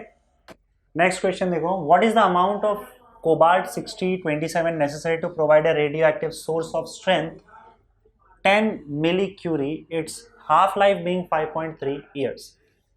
देखो यहाँ पे अभी what is the amount of, इतना कितना अमाउंट हमको चाहिए होगा कोबाल्ट का ताकि इतना आपका डिसइंटीग्रेशन रेट या फिर एक्टिविटी। देखो क्यूरी जो है वो एक्टिविटी का यूनिट है, डिसइंटीग्रेशन रेट या फिर एक्टिविटी का यूनिट है। तो पहले तो हम उसको एसआई यूनिट में कन्वर्ट करते हैं। एसआई यूनिट में कन्वर्ट क्या कैसे आएगा बताओ? ए का वैल्यू कितना दिया हुआ है 10 मिलीक्यूरी। अब इसको अगर आप कन्वर्ट करोगे तो 10⁻³ क्यूरी आ जाएगा। मिली का मतलब 10⁻³ होता है, और क्यूरी को कन्वर्ट करोगे तो क्या आएगा 10 × 10⁻³ 10⁻² क्यूरी होगा। और क्यूरी का मतलब क्या होता है? एक क्यूरी का मतलब होता है 3.3 या 3.7 है, एक बार कंफर्म कर लो यार, मैं थोड़ा सा भूल रहा हूँ। 3.7 है। 1 क्यूरी का मतलब होता है 3.7 इंटू 10⁻10 डिसइंटीग्रेशन पर सेकेंड या पर सेकेंड सीधा। तो आपको पर सेकेंड में कन्वर्ट करना है या डीकेज पर सेकेंड में कन्वर्ट करना है, जो कि एसआई यूनिट है। तो क्यूरी को 1 क्यूरी का मतलब होता है 3.7 इंटू 10⁻10। तो आपने इसको एसआई यूनिट में कन्वर्ट कर दिया तो ये हो जाएगा 3.7 इंटू 10⁸ पर सेकेंड। ये हो गई आपकी एक्टिविटी या डिसइंटीग्रेशन रेट। हमें इतना डिसइंटीग्रेशन रेट या एक्टिविटी चाहिए तो कितना कोबाल्ट लगेगा ये पूछा गया है, और हाफ लाइफ देके रखा है आपको 5.3 ईयर्स का। तो हाफ लाइफ मतलब होता है T half, that is equal to 5.3 years. तो मैंने आपको जैसे बताया कि पहले इसको कन्वर्ट करोगे डेज में 365, और फिर अगर आपको सेकेंड में कन्वर्ट करना है तो 86400 मल्टीप्लाई कर दो, तो ये आपका टी हाफ सेकेंड्स में आ जाएगा। तो आप इसको कैलकुलेट करोगे तो आपका वैल्यू आ जाएगा, एक सेकेंड कहाँ गया, या 5.3 मल्टीप्लाइड बाय 365 मल्टीप्लाइड बाय 86400 ये आपको दे देगा। अब देखो यहाँ पे मैं डेसिमल यहाँ पे लिख दे रहा हूँ एक नंबर के बाद 1.67 इंटू 10 का पावर 1 2 3 4 5 6 1 2 3 4 5 6 7 8 10⁸8 सेकेंड्स। तो ये आपको टी हाफ मिल गया, ठीक है। चलो अब हमको चाहिए क्या बताओ? नंबर ऑफ एटम्स चाहिए। तो एक्चुअली में हमको फॉर्मूला देखो क्या यूज करना है, एक्टिविटी का फॉर्मूला यूज करना है, A is equal to lambda into N, ठीक है, ताकि हम लोग को नंबर ऑफ एटम्स मिल जाए यहाँ पे या नंबर ऑफ पार्टिकल्स मिल जाए। अगर आपको नंबर ऑफ पार्टिकल्स मिल गया तो यहाँ पे एटॉमिक मास नंबर दिया हुआ है, आपको टोटल अमाउंट भी मिल जाएगा, मास में मिल जाएगा। जो भी मास में आंसर चाहिए ना, आपको कितना अमाउंट चाहिए मतलब मास में चाहिए आंसर आपका कोबाल्ट का। नंबर ऑफ पार्टिकल्स ढूंढ लोगे तो मिल जाएगा। ए हमको दिया हुआ है, अगर हमको लैम्डा मिल जाए तो एन भी मिल जाएगा। तो हम क्या करेंगे, पहले लैम्डा ढूंढेंगे। लैम्डा का फॉर्मूला होता है ln2/t half, ln2 upon T half. ln2 का वैल्यू होता है 0.693, टी हाफ का वैल्यू आपको दिख रहा है यहाँ पे 1.67 मल्टीप्लाइड बाय 10⁸ तो इसको करोगे सॉल्व, और सॉल्व करने के बाद आपको मिलेगा 0.693 डिवाइडेड बाय 1.67, ये हो जाएगा 0.415 हो गया, 0.415 इंटू 10⁻⁸ पर सेकेंड। तो ये आपको लैम्डा मिल गया, और यहीं से आपको क्या मिल जाएगा बताओ, a is equal to lambda N होता है, तो n का वैल्यू आपको a अपॉन लैम्डा मिल जाएगा। a का वैल्यू आपको दिया हुआ है 3.7 इंटू 10⁸, 3.7 इंटू 10⁸, लैम्डा का वैल्यू आपको यहाँ पे मिल जाएगा 0.415 इंटू 10⁻⁸। तो देखो इसको सॉल्व करोगे तो 3.7 divided by 0.415 will give you 8.916 multiplied by 10⁸8 plus 8 16 हो जाएगा। नंबर ऑफ पार्टिकल्स मिल गया। अभी हमको नंबर ऑफ पार्टिकल्स मिला है, हमको चाहिए क्या बताओ, यहाँ पे कोबाल्ट का हमको मास चाहिए, नंबर ऑफ पार्टिकल्स नहीं। अब देखो कि इसका तो एटॉमिक मास नंबर जो है वो 60 है। तो अब हमारे पास फॉर्मूला क्या देखो, नंबर ऑफ मोल्स का दो फॉर्मूला आप यूज करोगे तो आपको मास मिल जाएगा ग्राम में। क्या दो फॉर्मूला जो पहले हमने यूज कर रखा था, नंबर ऑफ मोल्स का दो फॉर्मूला, एक तो mass in gram upon atomic mass number, और दूसरा फॉर्मूला आप कौन सा यूज करोगे, number of particles upon Avogadro's number. ये दोनों दो फॉर्मूला नंबर ऑफ मोल्स का, मास इन ग्राम, याद रखना ग्राम में मास आएगा, upon atomic mass number that is equal to number of particles upon Avogadro's number. Number of moles के दो फॉर्मूले हैं। अब देखो यहाँ से आपको m का वैल्यू मिल जाएगा n upon Na multiplied by a। तो नंबर ऑफ पार्टिकल्स कितना है यहाँ पे दिख रहा है आपको 8.916 into 10⁻16 divided by Avogadro's number होता है 6.022 इंटू 10⁻23, और एटॉमिक मास नंबर आपका यहाँ पे देखो 60 दे के रखा हुआ है, कोबाल्ट है तो 60 से मल्टीप्लाई कर दो, तो ये आपका समथिंग आ जाएगा 8.916 के आसपास ही आ जाएगा। तो 8.916 multiplied by 60 divided by 6.022 88.83 multiplied by 10⁻⁻7 1623 10⁻⁻7 हो जाएगा। तो ये 8.883 इंटू 10⁻⁻6 ग्राम हो जाएगा। हमको ग्राम में ही था ना वैल्यू मिला था, ये रहा ग्राम में आपका आंसर आ जाएगा बस। ठीक है, नेक्स्ट क्वेश्चन बच्चों यहाँ पे देखो, इस क्वेश्चन में थोड़ा करेक्शन किया हुआ है, आपके टेक्स्ट बुक का क्वेश्चन है और इसका थर्ड पार्ट उतना नेसेसरी नहीं था, मैंने उसको हटा दिया है। तो ये दो क्वेश्चन देख लो आपका क्या है इसमें जो पूछा गया है। Isotope cobalt 57 decay by electron capture to iron 57 nucleus with a half, देखो यहाँ से थोड़ा सा मिसिंग था, with a half life of 272 days, और आपका Fe57 is produced in an excited state and it almost instantly emits gamma radiation. Find the mean lifetime and decay constant for cobalt 57। देखो आपको mean lifetime और decay constant चाहिए, क्या क्या चाहिए देख लो। mean lifetime मतलब टाउ चाहिए, decay constant मतलब लैम्डा चाहिए, और दे क्या रखा है, हाफ लाइफ दे के रखा हुआ है 272 डेज का। तो हाफ लाइफ आपको दे रखा है टी हाफ 272 है ना, 272 डेज। अब डेज दिया हुआ है उसको सेकेंड्स में कन्वर्ट करना है, तो आपको पता है आपको क्या मल्टीप्लाई करना होगा 86400, तो आप डेज में आपका सेकेंड्स में कन्वर्ट हो जाएगा। तो ये आपका वैल्यू आ जाएगा 272 multiplied by 86400, that will give you 2.35 into 1 2 3 4 5 6 7 10⁻7 seconds. ये हो गया आपका टी हाफ। पूछा क्या गया है, ये दोनों चीज़ें पूछी गई है, और एक और चीज़ पूछा गया है ना, if the activity of a radiation source is 2 micro curie है, 2 micro curie, how many cobalt nuclei does the source contain. अच्छा ठीक है, इसमें एक और चीज़ है, आपको एक्टिविटी दे के रखा हुआ है, एक्टिविटी का वैल्यू दिया हुआ है 2 माइक्रो क्यूरी। अब इसमें देखो पहले तो आप माइक्रो को हटाओगे तो 10⁻⁻6 मल्टीप्लाई करोगे, फिर ये क्यूरी में कन्वर्ट होगा, क्यूरी से आपको पर सेकेंड में कन्वर्ट करना है एसआई यूनिट में, तो आपको मल्टीप्लाई करना पड़ेगा 3.7 इंटू 10⁻10। क्वेश्चन में सॉल्व किया था हम लोगों ने पिछले क्वेश्चन में, तो ये आपका कन्वर्ट हो जाएगा पर सेकेंड में। तो ये वैल्यू कितना हो जाएगा 3.7 मल्टीप्लाइड बाई 2, तो ये आपका हो जाएगा 7.4 ना। 3.7 मल्टीप्लाइड बाई 2 विल बी 7.4। तो 7.4 मल्टीप्लाइड बाई 10⁻⁴ पर सेकेंड हो जाएगा। ये हो गया आपकी एक्टिविटी। एक्टिविटी मतलब दे रखी है, आपको पूछा है कितने न्यूक्लियाई सोर्स के पास है। एक्टिविटी दिया हुआ मतलब कितने न्यूक्लियाई मतलब कितने नंबर ऑफ पार्टिकल्स मान के चलो, या कितने नंबर ऑफ न्यूक्लियस या पार्टिकल्स है कोबाल्ट का, ये हमें ढूंढना है, एन ढूंढना है। चलो शुरू करते हैं बच्चों।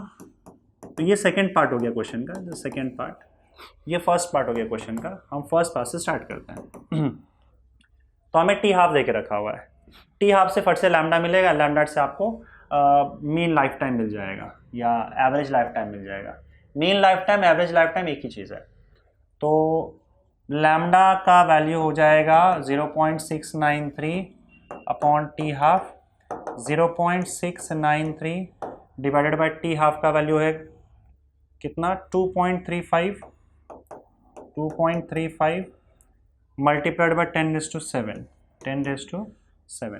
तो 0.693 डिवाइडेड बाई 2.35, तो ये आपका हो जाएगा 0.295 इंटू 10⁻⁷। और you can just right 1 decimal और मैं आगे दे आता हूँ 95 इंटू 10⁻⁻8 पर सेकेंड। ये आपका लैम्डा आ गया 2.95 इंटू 10⁻⁸ पर सेकेंड। ठीक है, अब हम लोग को क्या चाहिए, मीन लाइफ चाहिए। तो देखो मीन लाइफ जो होता है वो 1 बाय लैम्डा होता है। तो 1 बाय लैम्डा मतलब 1/2.95 इंटू 10⁻⁸।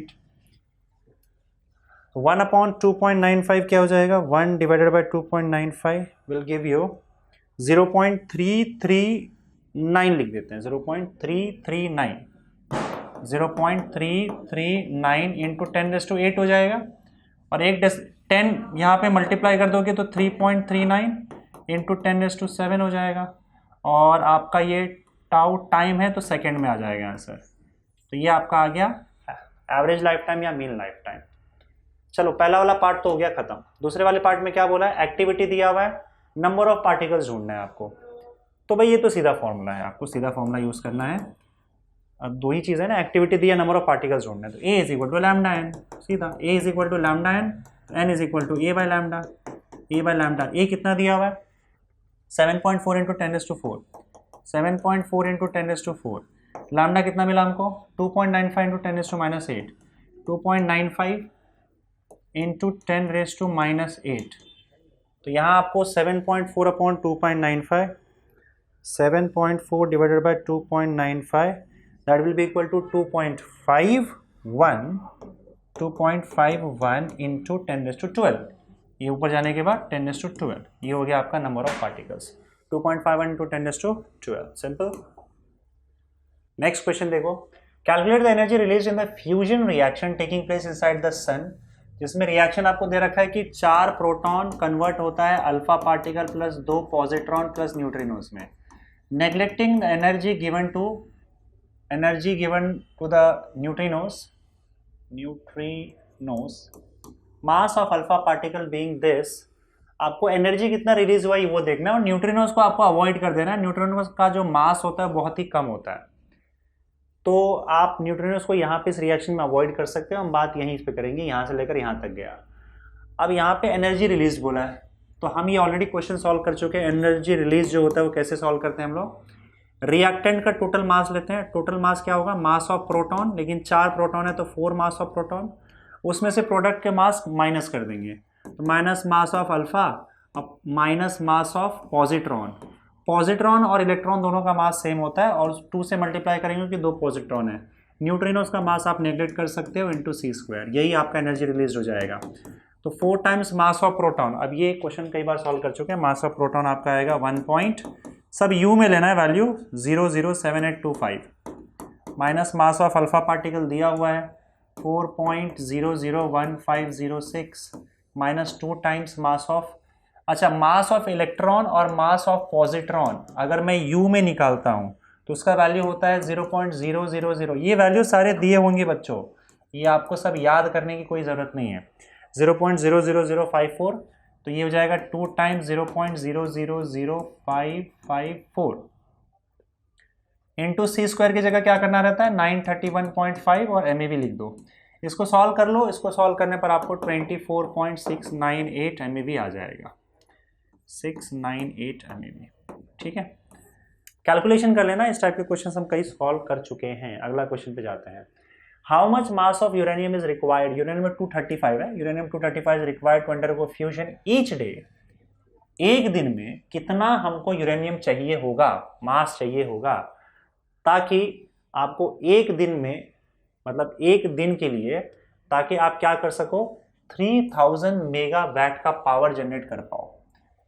3000 मेगावाट का पावर जनरेट करना है हमें, और लिया क्या गया एवरेज एनर्जी पर फिजन, एक फिजन में इतनी एनर्जी हमें मिल जा रही है। अब देखो यहाँ पे मेगावाट है तो उसको ऐसा यूनिट में पहले कन्वर्ट कर देते हैं कि हमारे पास पावर कितना है, ये टोटल पावर है। पावर कितना है 3000 मेगावाट। मेगा का मतलब क्या होता है 10⁶ होता है, तो ये वाट में कन्वर्ट हो जाएगा। इसको आप 3 इंटू, देखो 3 है ना यहाँ पे, तो 3 0 यहाँ डाल दो, 10⁹ वाट लिख सकते हो। इतना पावर हमें जनरेट करना है, आपके थर्मल पावर जनरेट करना है फ्यूजन रिएक्शन से। इसने के लिए आपको कितना यूरेनियम चाहिए होगा, अगर एक फिजन रिएक्शन हुआ तो इतनी एनर्जी जनरेट होती है 202.79 MeV, इतनी एनर्जी जनरेट होती है। तो पहली बात तो ये यहाँ पे कि हाउ मच मास चाहिए ना हमको, तो एक काम करो, पहले तो कितने नंबर ऑफ यूरेनियम एटम चाहिए होगा नंबर निकाल लो। नंबर से हम लोग क्या करेंगे मास निकाल लेंगे, पहले आप नंबर निकालो कितना हमको नंबर चाहिए। तो ये कैसे निकलेगा, तो आप एक देखो कि एक फिजन रिएक्शन पे कितना एनर्जी मिल रहा है फॉर वन रिएक्शन। एक रिएक्शन में एक 1 यूरेनियम U235 न्यूक्लियस की ज़रूरत पड़ती है, एक यूरेनियम न्यूक्लियस की ज़रूरत पड़ती है। और इसके लिए एनर्जी कितना निकल रहा है, एनर्जी रिलीज्ड कितना निकलता है बताओ, energy released in one reaction या वन फिजन। एक फिजन के लिए आपकी एनर्जी कितना निकल रहा है, इसको मैं E1 लिख देता हूँ, और वो है 202.79 मेगा इलेक्ट्रॉन वोल्ट। अब ये हो जाएगा आपका 202.79 मल्टीप्लाइड बाय 10⁶ इलेक्ट्रॉन वोल्ट। तो ये तो इलेक्ट्रॉन वोल्ट में एनर्जी दिया है, हमें यहाँ पे ऐसा यूनिट दिया दे के रखा हुआ है, तो इसका भी ऐसा यूनिट में कन्वर्ट करना पड़ेगा। तो ये हो जाएगा 202.79 इंटू 10⁶। इलेक्ट्रॉन वोल्ट का मतलब होता है 1.6 इंटू 10⁻⁹ जूल। आप जूल यानी कि ऐसा यूनिट में इसको कन्वर्ट कर दो, तो ये एक फिजन का टोटल कितना एनर्जी बाहर आ रहा है ये आपको मिल जाएगा। So that would be equal to, चलो देखते हैं इसको सॉल्व कर लेते हैं। तो ये हो जाएगा आपका 202.79 मल्टीप्लाइड बाय 1.6, तो ये हो जाएगा आपका 324.46 इंटू 10 का पावर 6 और तो -13 जूल हो जाएगा। तो ये एक फिजन का इतना आपको एनर्जी मिलेगा। टोटल कितना एनर्जी चाहिए, टोटल आपको एनर्जी चाहिए, तो यहाँ पे देखो आपको एक काम करो, अच्छा टोटल टाइम भी दिया रहेगा ना, एक दिन का टाइम दिया गया है, तो एक काम करो टाइम निकालो। टाइम टोटल दिया गया है एक डे। अब एक डे में आपको पता है 86400 सेकेंड्स होता है, तो हम यहाँ पे पावर का फॉर्मूला यूज़ करेंगे। पावर होता है टोटल जो भी एनर्जी रिलीज हो रहा है अपॉन टाइम, पावर का फॉर्मूला होता है एनर्जी अपॉन टाइम।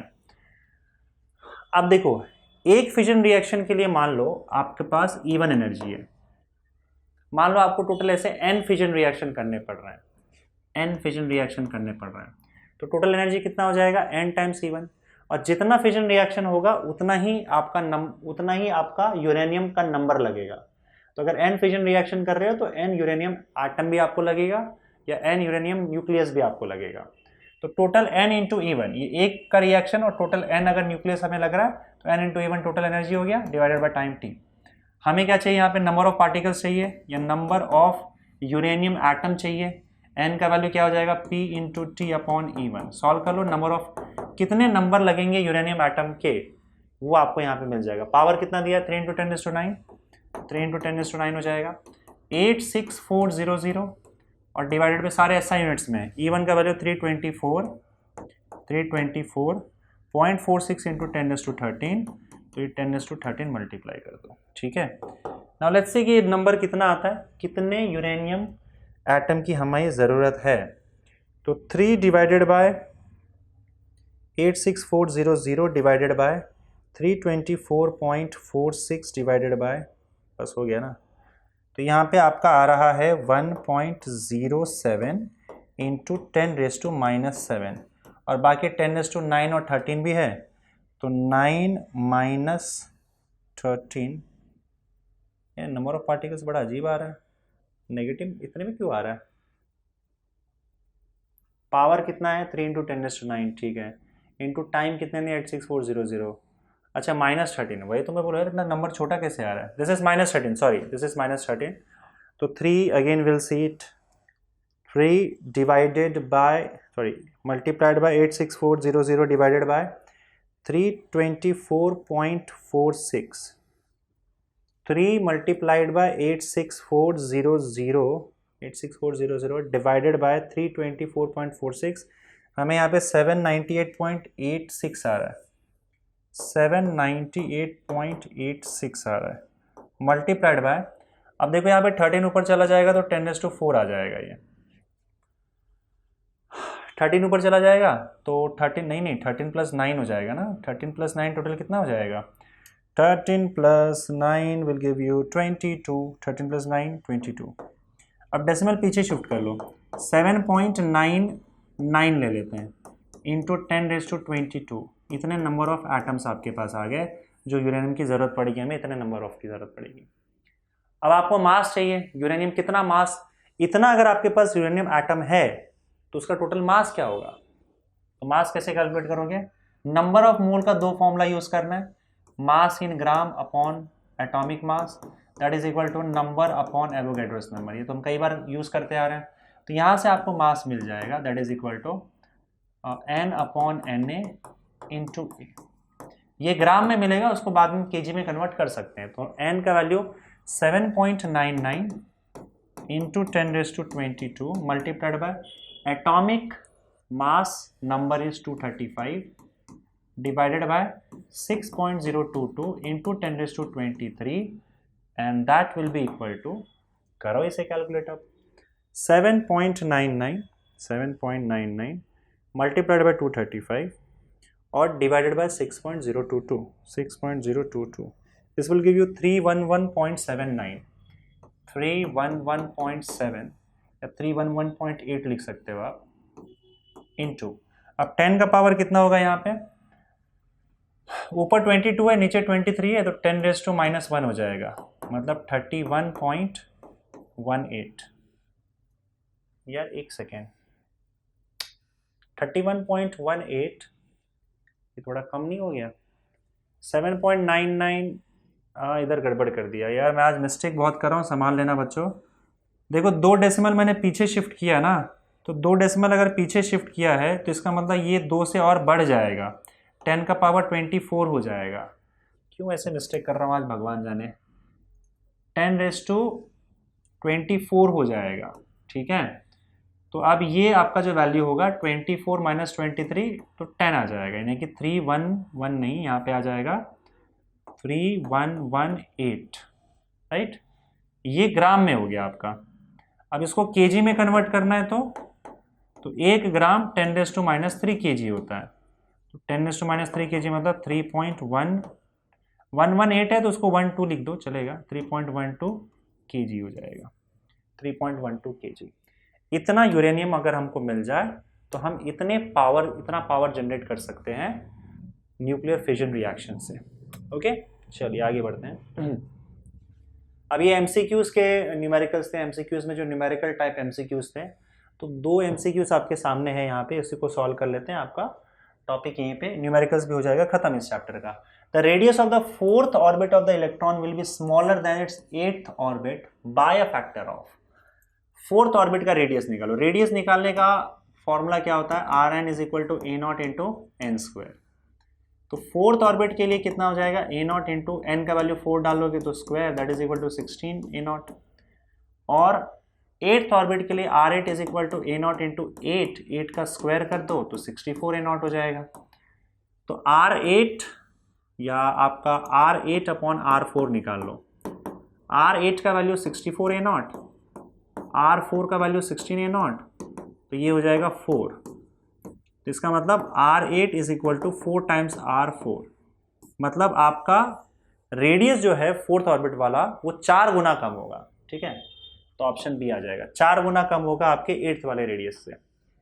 चलिए लास्ट क्वेश्चन यहाँ पे, if the number of nuclear and radio active sample at a given time is n, what will be the number at the end of 2 half lives. अच्छा, 2 half lives का मतलब time की बात कर रहा है वो, 2t हाफ। अगर मान लो स्टार्टिंग में आपका नंबर देके रखा हुआ है n, तो 2 हाफ लाइव्स के बाद then what will be the number at the end of 2 half lives. तो अगर मान लो 2 हाफ लाइव्स का टाइम खत्म हो जाता है तब आपका कितना नंबर बचेगा ये पूछा गया है। तो टाइम का वैल्यू 2 हाफ लाइफ दिया हुआ है, 2 हाफ लाइफ का मतलब 2। अब टी हाफ का वैल्यू क्या होता है, टी हाफ का वैल्यू होता है ln 2 बाय लैम्डा। ठीक है, ln 2 बाय लैम्डा होगा या ln 2 बाय लैम्डा, चलो इसको ऐसे रहने दो। अब उसके बाद हम लोग यहाँ पे क्या करेंगे, नंबर ढूंढेंगे। तो इक्वेशन हमारा देखो क्या बनता है, n is equal to N naught e raise to minus lambda T. तो हम t टाइम पे, मतलब इस t टाइम पे n की जगह पे nt लिख देते हैं, और इन्होंने इनिशियल नंबर जो देके रखा हुआ है n देके रखा हुआ है, n e raise to minus, अब t की जगह आपको क्या लिखना है, ये वैल्यू लिखना है 2 ln 2 अपॉन लैम्डा। तो यहाँ से लैम्डा लैम्डा हो जाएगा कैंसिल, अब बाद में आपका ये वैल्यू हो जाएगा n e raise to minus, ध्यान से देखना 2 ln 2 में क्या हो जाएगा, ये जो मल्टीप्लिकेशन में है वो उसके पावर में चला जाएगा, तो 2 ये 2 के पावर में चला जाएगा, ln 2 का स्क्वायर हो जाएगा। तो यहाँ पे आपका nt का वैल्यू हो जाएगा n e raise to minus ln 4 हो जाएगा। ठीक है, तो ये क्या हो जाएगा आपका बताओ, n ई रेज टू, अब ये माइनस भी ऊपर लेके चले जाओ, माइनस में एक काम करो, माइनस भी साथ में लेके जाते तो सही होता, पर ठीक है माइनस भी ऊपर लेके चले जाओ, तो ये ln माइनस 4 हो जाएगा।